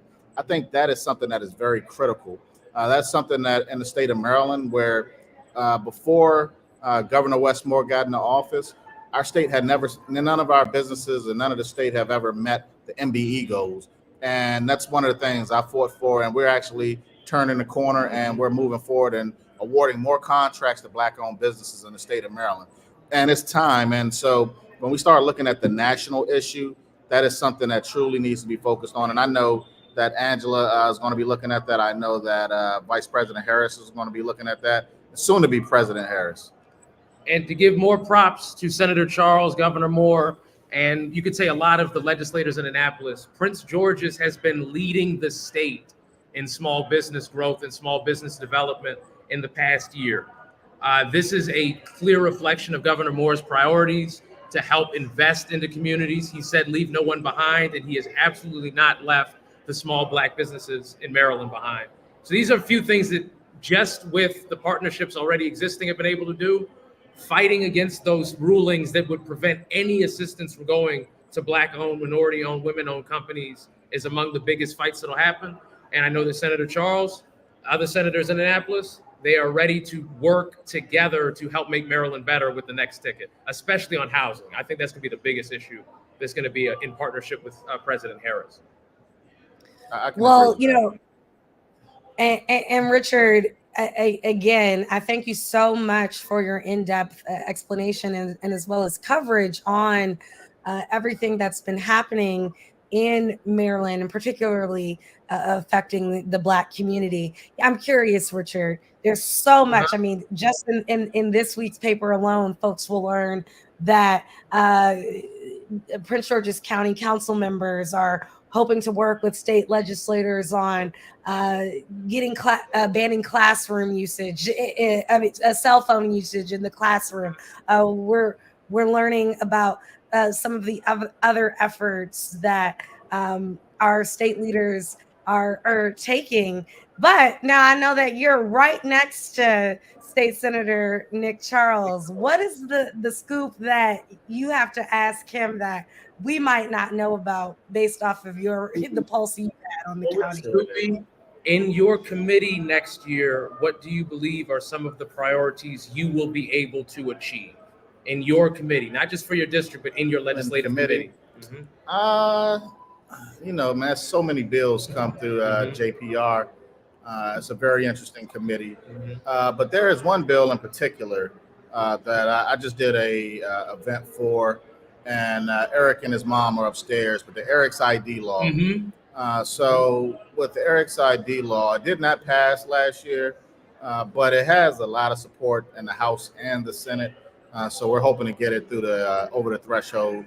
What that does is it adds onto your driver's license the hidden disabilities. So as folks with these particular disabilities, whether it's autism, whether it's PTSD, whether it's whatever issues that they may be facing, when law enforcement sees the ID, they're able to handle with care. They understand that these folks have particular problems or issues, and they need the support of the officer that they may be seeing, or somebody who may see the license and may be able to provide some level of service to those individuals. So that's a big bill. Eric Grant, they're upstairs now. I invited them to come and celebrate with us today, as this is a monumentous occasion. But I'm hoping that we'll be able to do that at the end of this legislative session. That when April comes, we'll be able to have our arms in the air supportive of this bill passing. All right, let me give one final piece of praise to Senator Charles for the work he's done on this committee. In the past year, the Baltimore homicide rate has been at the lowest it's been effectively since integration. It has been I think they're on pace for sub 200 murders in Baltimore when 300 became the unfortunate norm. This only works with partnership, with collaboration from the governor, from the state assembly, from the presidential administration. And that is the kind of leadership that we need to take into the next term.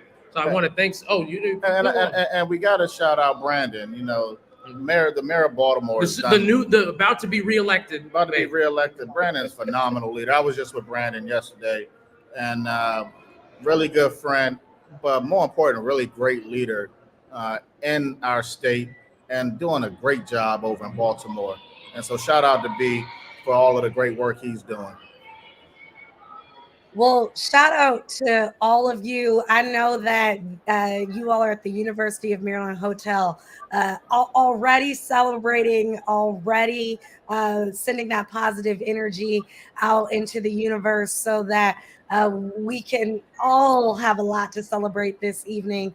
Senator Charles, thank you for always having time to chat with the Washington Informer and for all the work that you do.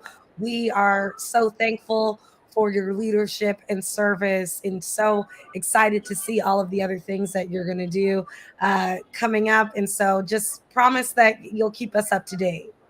No doubt. These guys got my number. They know how to get in touch with me, and I'm not hard to find at all. All right, man. No, not at all. They're starting to call more the numbers, so it's getting louder here. Somebody texted me already saying that Hogan is losing, although right now the race has Hogan up. I'm getting a phone call. Anthony, can you sub in? Anthony's coming in right now. Okay, perfect. Thank you so much, Richard. Anthony Tillman, how are you doing today? How you doing? Good evening. Now, Anthony, we know that you have been a little bit behind the scenes today when it comes to the Washington Informer side, but you have been very much working consistently throughout the day, keeping us up to date on the news, posting everything on our social media, which has been a wealth of information, as many people can imagine. And then now you're out on the ground. Tell us what your experience as the Washington Informer social media manager has been like today and really this entire election season, because it's been a busy one. Yeah, I think one thing I will say is that the movement is real. I mean, so many people are excited about the change that they want to see, and I think you can see the enthusiasm all around the DMV, just about the hypeness of the vice president that could be the president. And I think so many people are just sharing a voting voting information, to show that they voted. It's the momentum is there, and I'm excited to see what's going to happen tonight, because it's crazy. It's just so much enthusiasm. And I also want to shout out Howard University, the students at Howard University. They did an interview with the Informer, and the town hall, and youth has so much to say, and they talked about the issues that they want to see happen, and it's been so amazing. Now, Anthony, full transparency, which we always give as you continue to sort of wear dual hats, as many of us do at the Washington Informer, but you also are an elected official in District Heights. Is that correct? That is correct. Tell us your exact job, and then I'll get into the question, and tell us a little bit about what keeps you busy on that end. Well, mostly keeping me busy is being a father to a 2-year-old daughter. But as far as the city of District Heights, I'm a legislator, just like everybody else. We have a small municipality in District Heights, and I work with the mayor and commission as part of the commission to just help maintain the city and help us move forward, and just work with our elected officials to just make change that we want to see.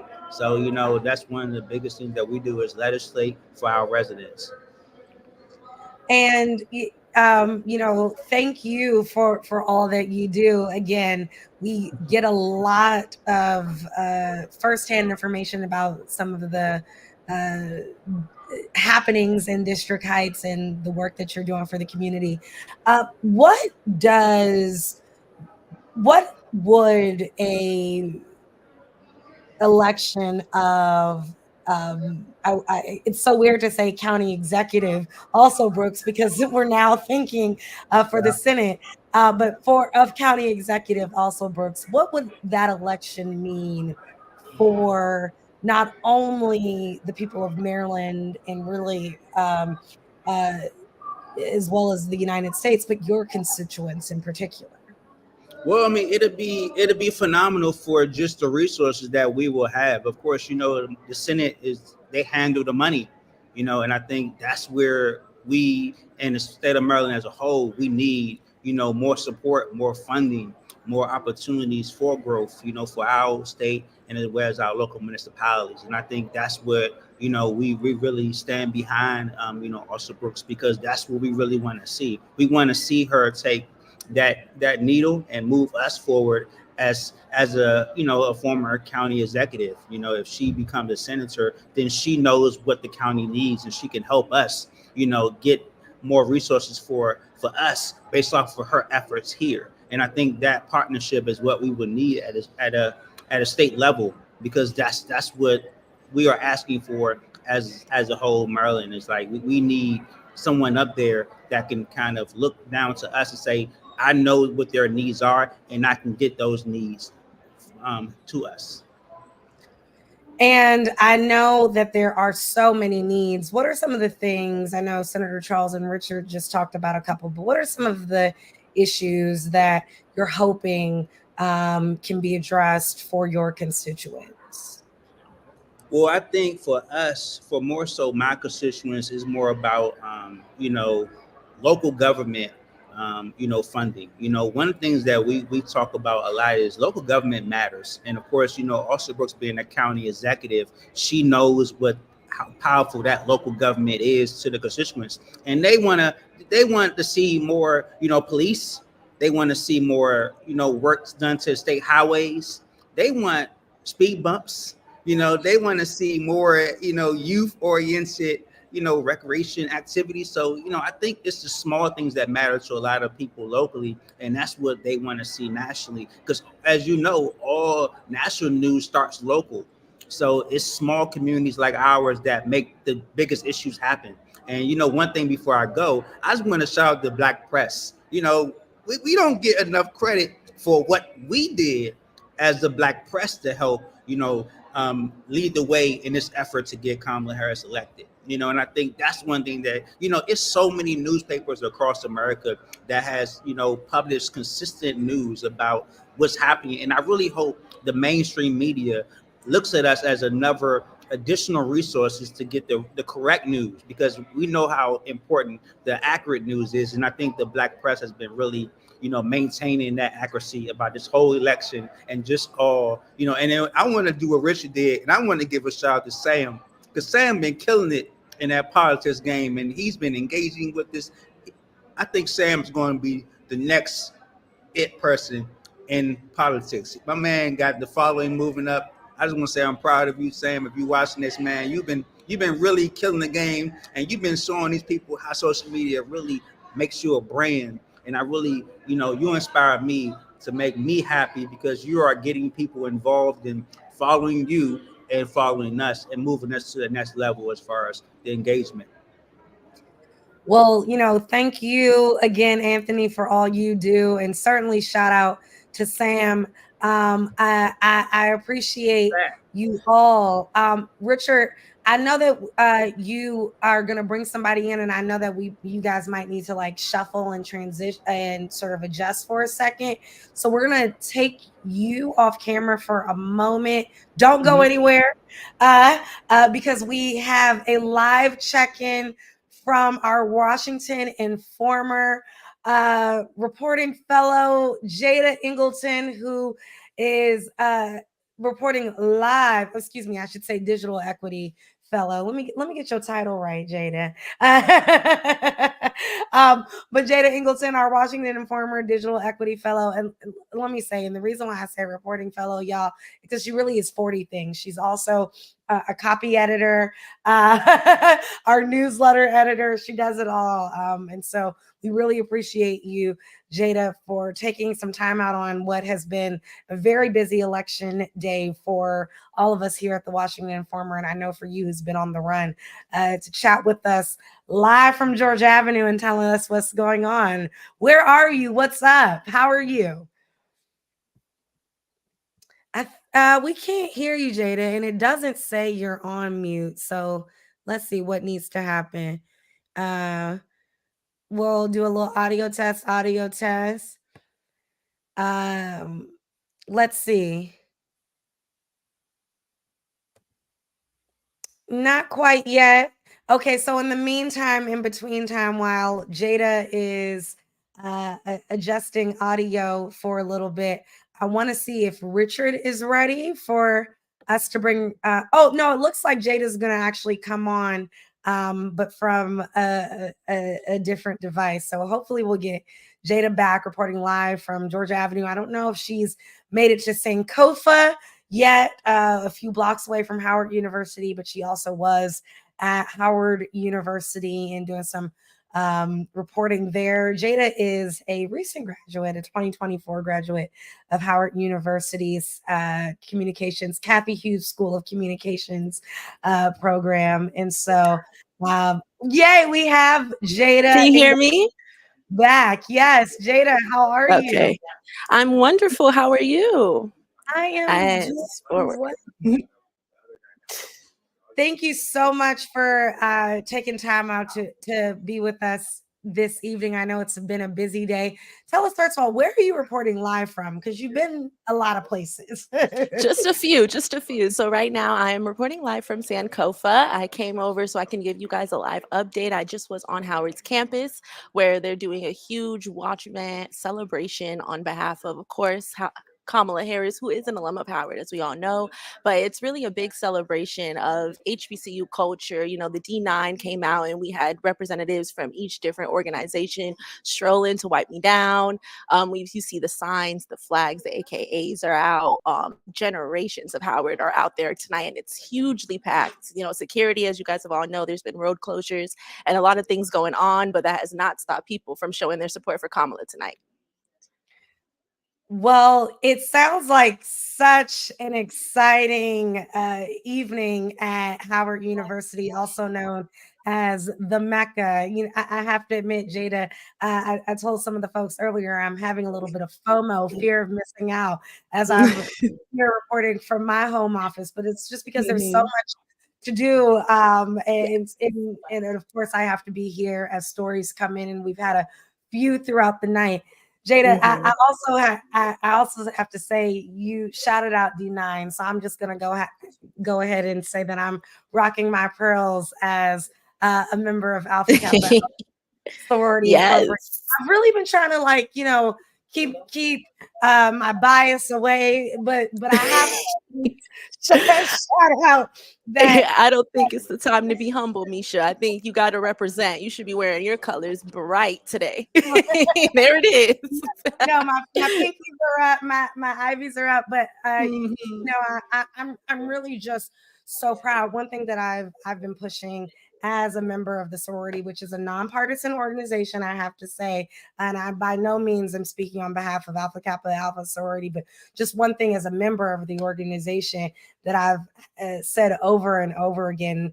It's just really awesome to see how so many people are coming out, not only in support of Vice President Harris, but I think in general of just voting, getting out the vote, ensuring that folks are strolling to the polls, not only in Alpha Kappa Alpha sorority, but I've seen D9 really represent in a major way, emphasizing the importance of voting. So that's my little D9 moment. We're moving right along.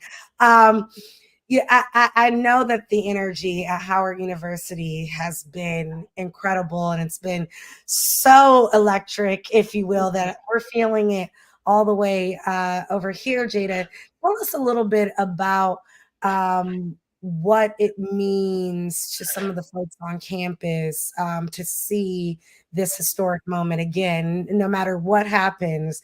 As a fellow Bison, what have some of the folks been saying?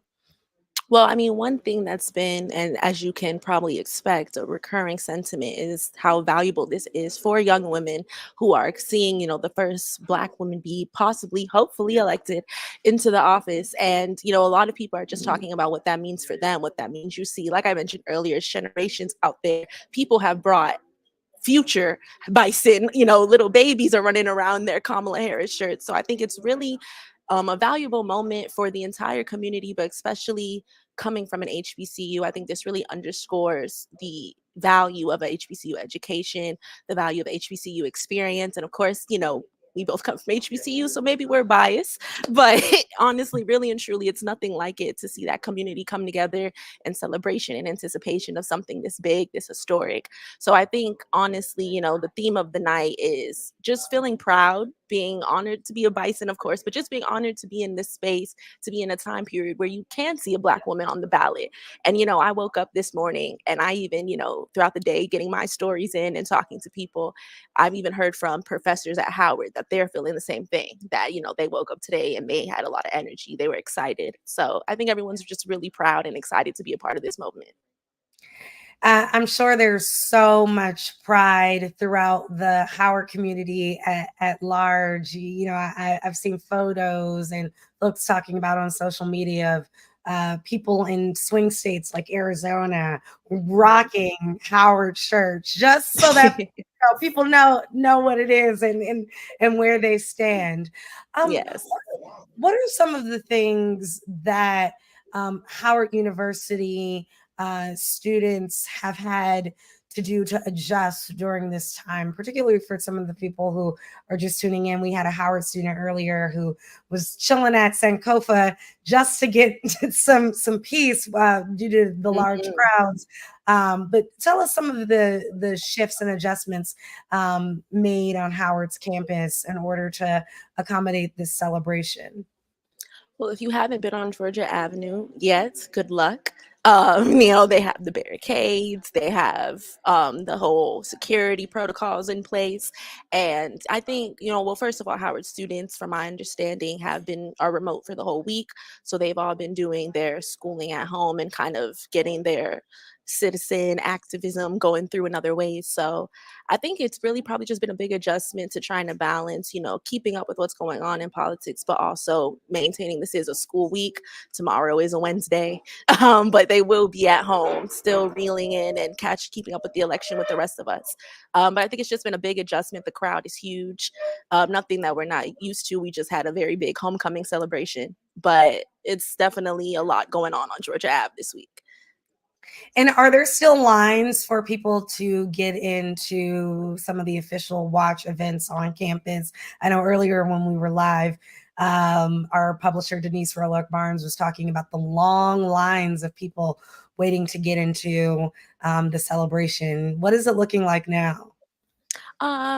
When I went, I just stepped in maybe about in the last 2.5 hours. It's moving pretty quickly, but it's definitely a lot. And not to mention, of course, on that same strip where you go into the event, that's where all the news teams are set up to go live and do their broadcast. So it's like a lot blocked off in that area in general. But I mean, the crowd is only increasing. As I was making my way to Sankofa, more people were coming in. The lines were actually longer when I was coming to Sankofa than when I first got there. So I think people are spreading the word and making their way out. And what are some of the things that we should look out for this evening, not only when it comes to how the Howard students are celebrating, but it seems like you were able to sort of get a little view of how people will be celebrating in at least in parts of the nation's capital in general. What are some of the things that we should have a pulse on and be looking out for?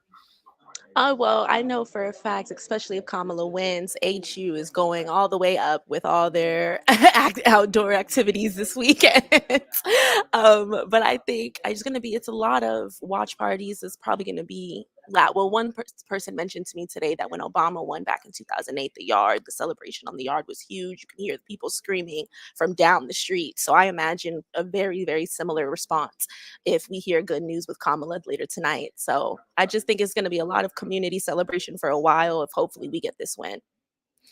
And Jada, before I let you go, and I hope you're not leaving completely, we might need you to give us some breaking news and on the ground information. But before we let you go in this moment, I have to ask, what would a Harris presidency mean for the Bison community? And I know you don't speak for every single graduate of Howard University, but just to say, Jada really came to Howard at a very interesting time. She was the pandemic class, if you will. So you've seen a lot of ebbs and flows at the university. What would you say Harris presidency would mean for the Bison community? I think it would, I mean, like I mentioned earlier, truly just underscore the value, the importance of HBCU education. We already see a lot going on with, national pushback with like DEI initiatives and things that just kind of pertain to the Black community. So to have not just president, but a woman president elected from an HBCU would really just mean the world to the Bison. I think it's not even just about the Bison community. I think every HBCU student or graduate should feel a sense of pride to have someone in that position that's capable of doing these things that we've seen other people do for years. And now, you go to a predominantly Black school, you immerse in your culture, and you put that back out and make change for the entire community and the world. So I think the Bison will probably have their heads held up high. Definitely, as I'm sure, the AKAs will, the D9 will, but it's really about HBCUs in general. This is for all HBCUs. Yes, I think that was so beautifully said. And again, we thank you, Jada, for all your work. Jada will be up late into the night with us as we're editing and getting stories in and reporting and covering and doing, and then early up with us in order to get the paper out. So Jada, we thank you for your time and all you do, and hope to chat with you soon. And I think without further ado, we're tossing it to another Bison, our fearless publisher, Denise Rolark Barnes, who might have some information about what's happening in the polls. She's just making sure she's getting into place as she and Jada were working from the same Sankofa headquarters device.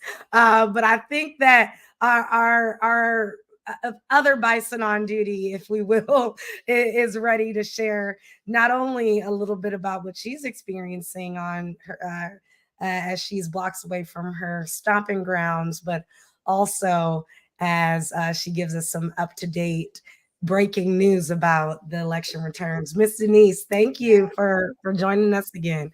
Oh, Misha, it's good to be back. I need to get away from these numbers right now because they're depressing me a little bit. But but it's still early. It's still early. So it's one of those things where, the temperature gauge is going to go up and down and up and down. But we do know, breaking news, no surprise, Kamala Harris won the District of Columbia. So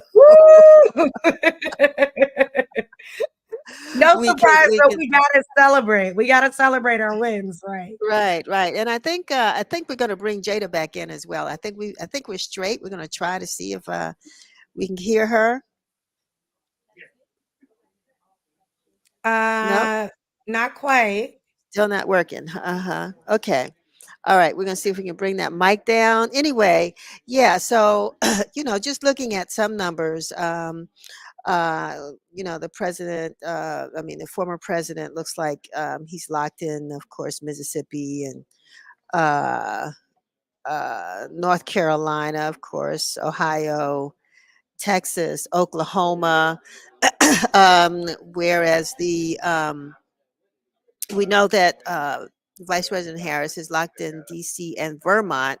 And then, there's some other states, Massachusetts, New Hampshire, New Jersey, Pennsylvania, New York, where she seems to be leading currently. But again, it's still early. It's still very early. And it's shocking, but well, I shouldn't say it's shocking, but it's interesting because even right now, it looks like Larry Hogan is leading in Maryland, but it's still early. I mean, we're talking about like 2% of the vote that's been counted so far. So, it's one of those things where the numbers go up and down and they shift. And that's what keeps us up all night. Because we're just trying to see what these numbers look like. So we know that I think uh, the presidential candidate needs to get 270 electoral votes. And so we'll just see how that looks.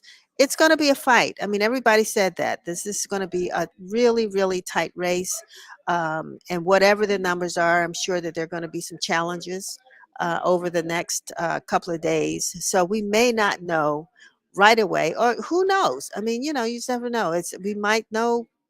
Um, I had two people, interestingly enough, told me today that it's going to be a landslide for Kamala Harris. I'm not sure if I'm going to see that or if we're going to see that, but it's going to be tight, just as it was predicted. So we'll keep watching and listening and maybe napping in between as we continue to watch uh, the numbers come in. All of the polls across the country are now closed. Um, is that correct? Wait a minute. I don't know that. Let me correct that because I don't know if California is closed yet. No, the West Coast is not. I think they're still in the midst of voting. Need to check on that. Huh? Yeah, because of the time difference, California and some of the states on the West Coast are still voting. So we still have time to kind of see. It's going to be a long night.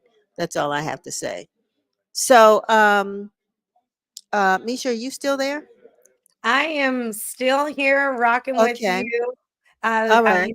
I have to say, Miss Denise, thank you for your calming voice as you relay these election returns and reminding us that it's still early because I'm getting a little scared myself as I'm looking at some of these returns. But you're right, it's still early and it's a long night ahead of us. And so thank you again for all the work that you're doing and keeping us up to date on that. Well, this is why we're here tonight, really to talk about the impact. It's funny. Um, the folks here at Sankofa said they have not ever had as many police coming into the store, and they're coming in to buy something to eat, so or to drink. So, there's a community thing going on here. But of course, like I said, we're 3 blocks away from Howard University. I have not heard. Did you mention that, Jada, whether the vice president has gotten to the campus yet? Yes, okay. We're still waiting on that as well. And it's my thought that she may not, we may go off the air before she gets there. So we'll all be watching to see what's happening on Howard's campus. For those who are out of the area, it's a beautiful day, a beautiful evening, odd for November. The weather here went up to about 72 degrees tomorrow. We're looking at 80 degrees to 72 degrees today. We're looking at 80 degrees tomorrow. And it's sort of a very warm, balmy evening here. And one of the other things that people observed over the day, we know schools were closed, businesses were closed, a lot of offices were closed, but some thought it was an extremely quiet day here in the nation's capital. Very little traffic, very few people walking through the streets. An odd day for the District of Columbia, but we figure everybody is either like like other times of the year when thousands come into the city, DC residents leave, and so maybe they they found someplace else to go today just to get away from um, and this has been a very stressful year for folks. I mean, if you notice, there've been a lot of conversations about mental health, Yeah. what we need to do. A lot of folks have been talking about prayer. over the last few days, and just how folks need to sort of recognize that this is a time when we have to lean on our faith, whatever, wherever you stand, whoever you're supporting, have to lean on your faith. As a matter of fact, the former president has a Bible he can sell you in case you need a little help. Um, I just had to throw that in there. That it was great. Thank you. Yeah, but anyway, there was a wonderful, I think Chevry covered church service at Shiloh Baptist Church yesterday, where the clergy from the DC area, the DMV, were there. And I heard that there was a wonderful sermon that Pastor Wesley of Alfred Street Baptist Church delivered. Our former mayor, Sharon Pratt Kelly, was there. Sharon Pratt, I should say, was there and gave some extraordinary words. And a lot of folks showed up to that event because they, we what we do, as a, what do you call yourself? I want to say a child of, what do you call kids that are children of ministers? PKs. We're PKs. PKs, yeah. As a PK, you are very familiar with what Black folks, the tradition has been, at times like this, we pray. Yeah. And so we understand that regardless of what happens, we have a higher power that's in Yeah. charge, And I really want to commend the Interfaith Council and the Mayor's Office of Religious Affairs for being intentional about bringing the district into that sacred tradition for African American communities. I mean, Chevry's article really does go into detail about how we can look at different movements over United States history and see that for Black people, at least, and for Black African American communities, the church has been a crux of the movement, a meeting place, a place in order to pray. The leaders have been religious leaders. And so it was really beautiful to see the Interfaith Council have so many leaders, from rabbis to imams to Catholic priests and Methodist ministers, all come together in the name of unity and really just praying for peace in this country. Again, Washington, D.C. had a very clear understanding of how the election was going to go for Washingtonians and how they were going to lean. But I think it's also, I mean, we're seeing it today, even in the safety that's been brought to Georgia Avenue. But no matter what, Washingtonians are affected by what happens in the nation overall because of so many protesters and activations that pop up in the city. And so it was really important, I think, for the District of Columbia in particular to hold an event that focused on peace for the entire community. So it's been a stressful election season, and I'm not positive we'll be completely stress-free when we wake up tomorrow morning, but there are people praying for us. And that's important. I think that counts for something. Oh yeah, no question, no question. Yeah. And I wanted to say, also, Misha, we are part of a national a collaborative of 10 Black-owned newspapers called legacy Black-owned newspapers called Word in Black. And speaking of California, one of our publishers at the Sacramento Observer, and I may try to get that link up for you all, because he will be picking up where we leave off at 8 o'clock on West Coast time, which is 11 o'clock our time. They're going to be doing their broadcast at the SAC Observer. And so, when you think about California, it's a lot of Black folks out there. And so we're looking forward to hearing what Larry Lee, the publisher of the Sacramento Observer, and his team will be doing to report on the election on the West Coast. It's not been, this is a space that Black-owned media has not been able to be a part of. And we're excited that we have, you know, technology now that allow us to become participants, not just on the sidelines watching what the quote unquote the majors are doing, but to also be a part of this conversation. And so, we really ask those out there who are watching. I mean, Mike Green, thank you for shouting us out. And we're asking others, Austin Cooper, thank you for joining, and others. Who's Popcorn Studios? Yep, Popcorn Studios is Black People for Trump. Well, we welcome you to Popcorn Studios. I just let me keep going. Mike Green and others who are here. We just ask you to go out there and share this broadcast with your friends. We have only really about 22 minutes left on this broadcast. I'm not sure what other guests we have on right now. I think And we we have want people. Go ahead. Randy. Well, I was going to say, I think we have Randy, who is a perfect transition because totally Randy is a member of the Black Press. She's a social media correspondent for Black Press USA, National Newspaper Publishers Association. And so I think we might be bringing totally Randy onto the stage to join us. Oh, hello. Yes.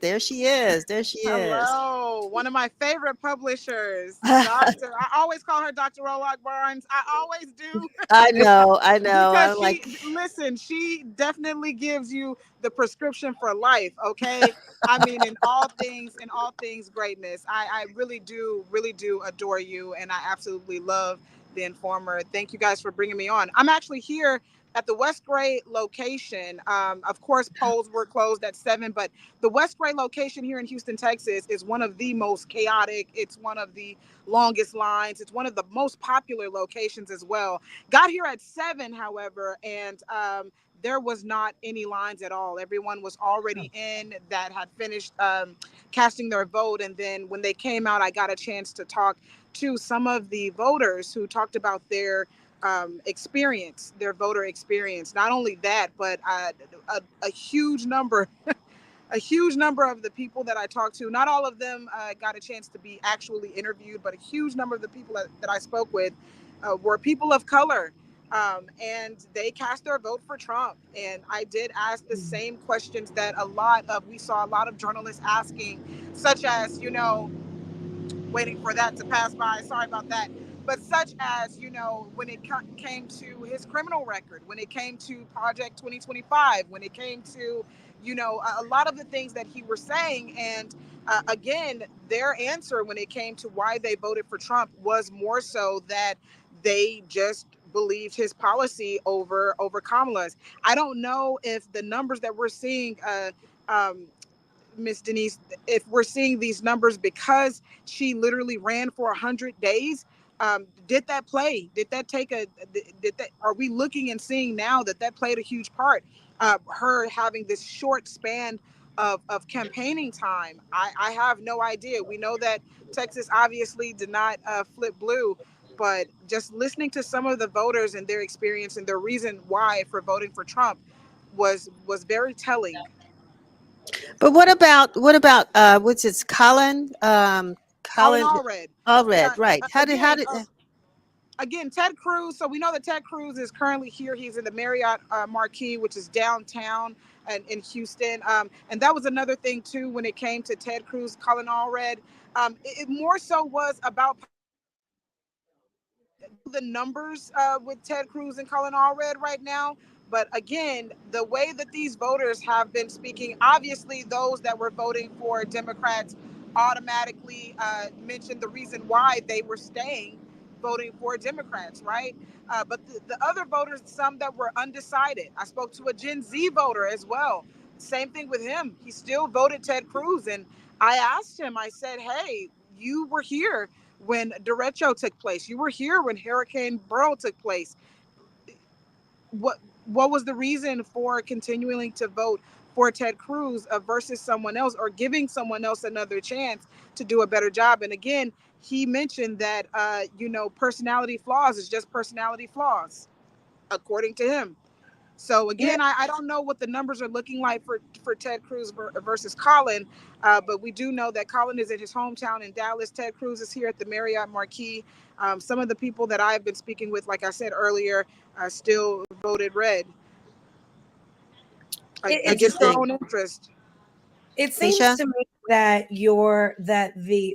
the feedback that you're getting today almost is the opposite of the energy that you experienced just 2 weeks ago covering the Harris Walls rally in Houston. Now, obviously, you were at a rally for the vice president and the Minnesota governor. So people were there supporting them clearly. But I'm interested in sort of the contrast that you're experiencing this evening versus what you experienced only a little bit of a time ago. Absolutely. Huge juxtaposition between the energy that we received then, because Colin Allred was there at the rally as well. I remember in one of the videos that I posted from the highlight video on Black Press USA, you about to lose your job, right? That was the chant that was coming from the audience, because Colin Allred pointed out that if you leave to go to Cancun when your people, your constituents are here in the dark, without power, you should lose your job. That was one of the things that has been on the forefront of his campaign, that Ted Cruz should lose his job by how he handled his constituents when it came to the huge emergency with our weather. And again, the people, Gen Z that I spoke with there, they were talking about, giving Colin Allred an actual chance. But again, here it's like, I don't know. Again, when you think and you look back at some of the celebrities, right? Like, I think it was Sexy Red, that she was supporting Trump for a while, and then she turned around and said, hey, I voted for Kamala Harris. Maybe that is the same thing that's going on. Obviously, guys, it has been a very historic election. I don't have any answers for you. It's blowing me away as well. The energy was very huge. There were so many people that did not even get a chance to enter the stadium. That's how many people was full, and they closed it down. That's how many people were there for the rally. And the people that I was speaking with, including Gen Z, were talking about Colin Allred having his chance. But when it came down to actually voting, I am getting a different story. Interesting. Tell me, one of the things that I learned, and I'm not understanding when we talk about this issue of democracy, how different states have different voting policies. I learned that the state of Washington is a state where it's only mail-in ballots. There's no in-person voting unless you go to the election office itself and vote. I wasn't aware of that. What are there any unique voting rules in Texas? I mean, do you have mail-in voting? Can you go to the polls? What can you register at the time that you what is it, on-site registration? How does it work? Right. So there is no on-site registration when it comes to Texas. Outside of that, everything is kind of business as usual. There is mail-in ballots that you can do. You can also early vote, and then also you can show up to the polls. But registration is closed at a certain time, I believe around October something, 7th, I believe. But registration closes at a certain time, so there is no voting. That if you haven't registered, you can't register to vote on the day of voting, right, on election day.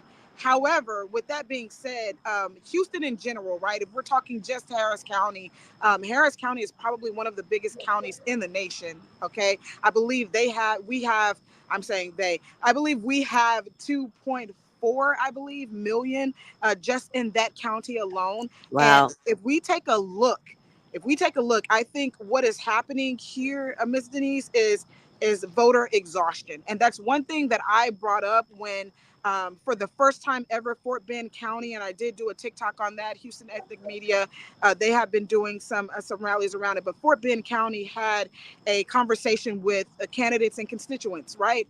And so it was their first time having a voter engagement conversation. And what we are starting to see is what I like to call voter exhaustion, because our mayor now, okay, John Whitmire, our mayor now was put into office with 100,000 votes, over 100,000 votes, a little bit over, in Harris County that has 2.4 million registered voters. Wow. Okay? So I know some of the numbers that were coming out. Harris County put those out. They tweet them by the hour. Some of the numbers that were coming out showed that we did not even make the mark of the 2020 election when it came to those that were voting in person and early voting or mail-in ballots. Now, there is a couple of obviously mail-in ballots that need to be, counted, but we are having an issue. There is an issue around voter exhaustion, and that's how I'm looking at it, looking at the numbers. Yeah, interesting. I was just curious about how that's working, and so I'm glad that you were, able to, and I think that's real. Yeah. Voter exhaustion, stress, all of those things I think are impacting people. But people have been waiting for this day to get out there and vote, and the pressure has been put on, and people have been having these candidates. I mean, I understand that they had well over I don't know, thousands of um, Absolutely. Harris supporters pouring into the state of Pennsylvania, to Yeah. get people out to vote. So you figure people knocking on doors and all that. And the calls too. And Yeah. I didn't mean uh, to interrupt you, but Calls, also the text calls, messages. the Yeah. volunteers, right? There was calls, there were text messages, the volunteers knocking on doors. And my thing is, I still would like to know the reasoning behind flipping your vote. Now, don't get me wrong; it is your right, to vote in any way, right? Either way, that is your right.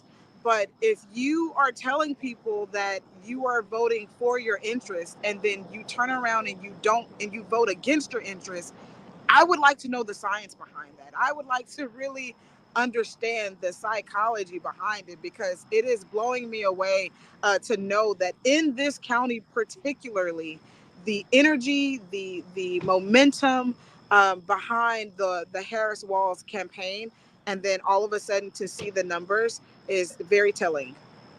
Well, we're gonna, Randy, don't go away. We want to jump to Yes. Richard really quick, and give him an opportunity to give us some breaking news. Yes. Richard, are you there?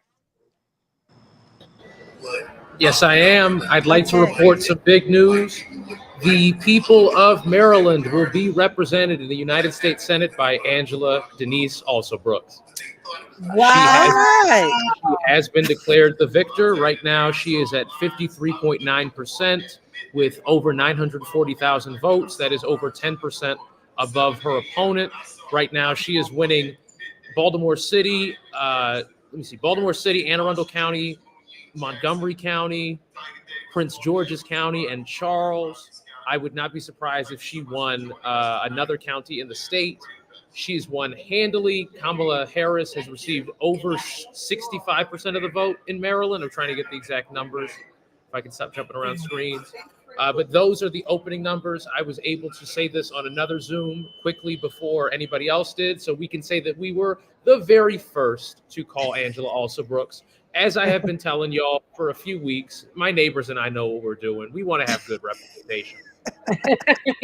Well, thank you, All right, Richard, Richard. so much for that information. And I think that's finito for me, not because I don't love you all, but because the laptop is going to die.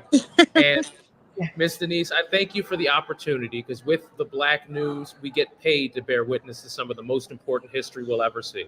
That's So right. I appreciate the opportunity greatly, and I hope that we have something good to talk about in the next meeting and not something horrible. All right. Well, I'm going to say, Richard, before you go, get your story in. We got a major story coming to you for the Maryland election update. I'll turn it in before I sleep. I think I will try to turn it in before I sleep. Look, guys, we really appreciate you, Richard, for all you do. Randy, I have to ask you, because one of the things that I really appreciate about your coverage is the pulse that you really have on social media yourself. It is something you love. It is something that it seems gets you going in so many ways. And there's been such an extreme shift, I feel like, in social media coverage, if you will, and approaches from the various campaigns in using social media in order to get their platforms out. What has been the role of social media, if you will, in this campaign cycle, in this election cycle? You know, that's a really good question, Misha, and I'm glad that you are pointing this out. Social media, I think everyone is really starting to see that paradigm shift a little bit, okay? Where social media is playing such a huge role because it's so quick. It's right there. You also get what a lot of people get a feeling of a relativity when it comes to people that are putting out. So as a national social media correspondent for Black Press USA, people are saying, hey, I follow Randy, but I also feel like I know her. I also feel like she's trustworthy because she doesn't have a machine behind her, right? And I'm just saying some of the things that people have said to me about why they follow me and why they like my content surrounding not only the campaign, but just everything, right? But particularly the campaign, again, they feel like that it's not something that I am paid to do because we document history without bias. I said that when, NABJ received a lot of backlash when Trump came and kind of got into a space that is supposed to be a space of a safe space for journalists, right? I totally get it. I understand everybody's point about that.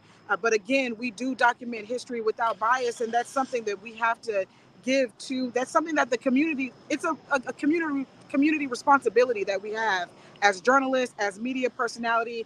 Uh, you have a community responsibility to give the news facts to your community without bias. And so that's something that a lot of people have said that social media has played a huge role in.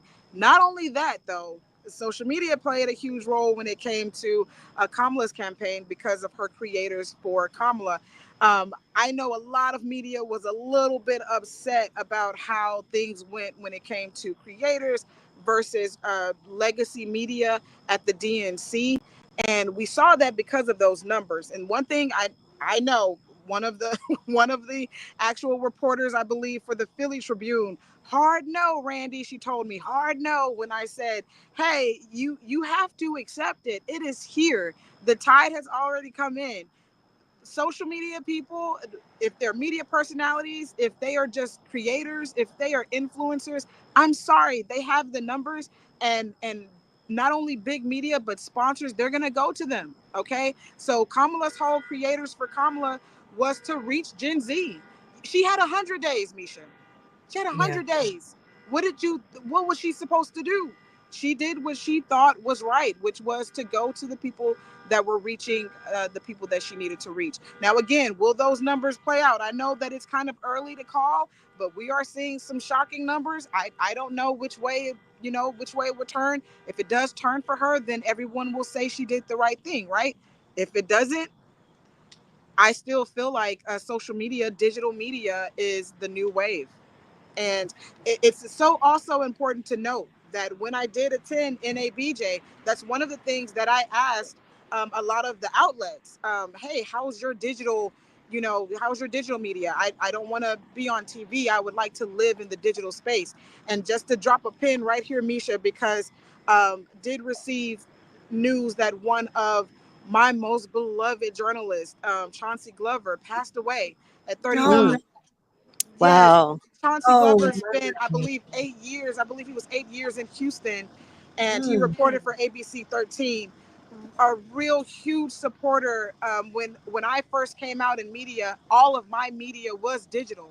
I was on no one's TV. I started the digital space for Houston Style magazine, and so me living in that digital space it always felt like I was not supposed to be there. But Chauncey was one of those people who told me that, hey, you're in the right spot, you're in the right place, and your work matters, and to keep doing what you do. So my Randy, heart I'm goes out to his family. Yeah, I'm really, really, really sad to hear that news, and I'm glad that you shared it with us because we hope that folks are watching and that they'll be able to send, condolences to his journalist colleagues as well as family and friends in the area. We're almost at the end. We've got like 4 minutes left in Yes, our let me jump program off too today. because I think they're they're getting ready to leave. They're packing up too. So Yeah. So, thank but y'all I for bringing me on. want to I'm thank you gonna so still much. watch.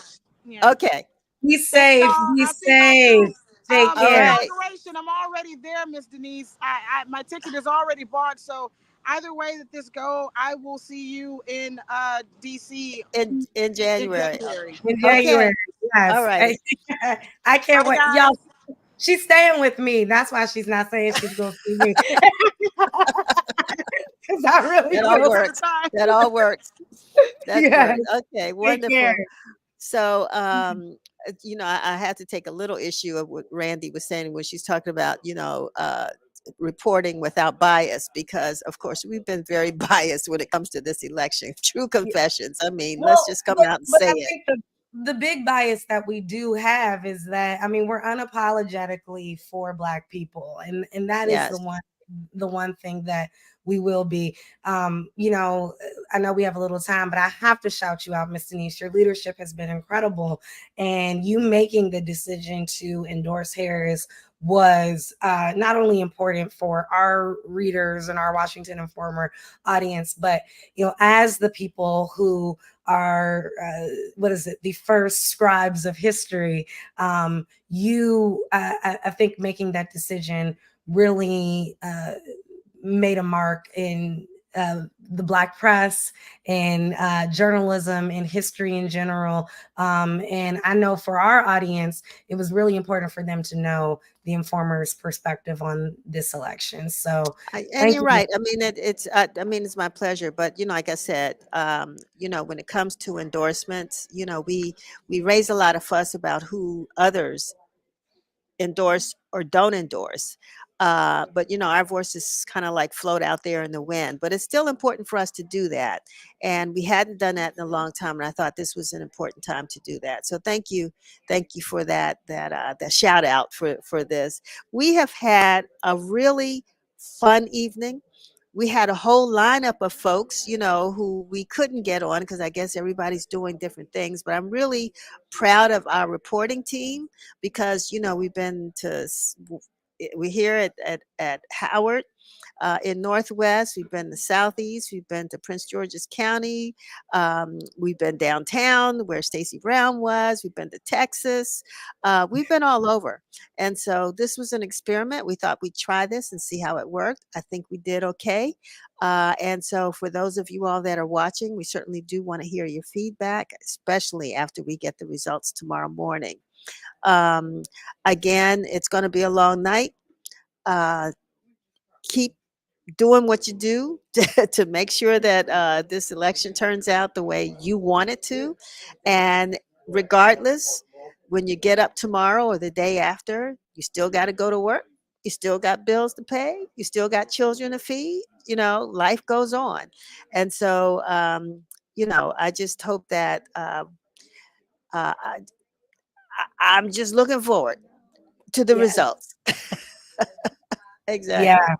Yep, same. And I just can only do what the nation we talked about earlier started doing a while back in this election season, which is pray and meditate and send some positive affirmations out into the universe. But overall, I have to shout out the Washington Informer team who has covered this really stressful and crazy election cycle with such care and really passion that has made us all wake up and do this every single day. And we're talking from the debate to Biden dropping out and recommending Harris to the true DMV at the DNC takeover that the Informer was a part of and able to capture. And of course,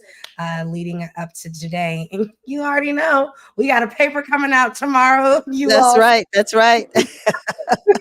It's more. You don't. So we leave here and go back to work. The night is not over. I want to say also before we go, I just want to thank what I would call our production team, because this is really new, but the folks that helped to make this program happen tonight. And of course, that's Stacey Chevry Lassiter, our producer of When Talk and Let's TV, Raja Kelly, Lafayette Barnes, Rob Roberts is here tonight with us as well. Did I say something wrong, Chevry? Did I say When Talk? It's late. It's late, and I think we should consider at least changing the name at some point to that. Maybe that's the wacky Wednesday edition. I guess, yes. When TV, Let's Talk. Okay, that's it. And so I want to thank the team that helped to pull this together tonight. And so again, watch us every Friday from noon to 1. Where you can see Let's Talk, and you can see more of us as we talk to local people about local issues. And you'll even see more of Misha Green on Win TV. So remember to watch us, remember to follow us, remember to sign up for our Win Daily newsletter and some of the others. And last but not least, just continue. We thank you for your support of the Washington Informer. So as we sign off, I told you we're going to sign off, but our friends out there in Sacramento, California, are about to have their election night coverage. That is the link right there. It says register. I don't know how you can do that. Oh, okay. There's the StreamYard address. Thank you. Jaman, how did I forget him? And he's in Detroit. Actually helping to produce our program this evening. So thank you, Jaman. And that's the link to the Sacramento Observer's program live stream that will start in about an hour because 11 o'clock their time, our time is 8 o'clock their time. So Misha, thank you so very much. Of course. Thank you as always. Really appreciate you. And thank you, Sankofa. Woo! Woo! All right. Good night. Good night, everyone. Where do you come to get all your news? Washington Informer. Where do you come to get all your news? Washington Informer. Yeah. Oh, yes. I'm just gonna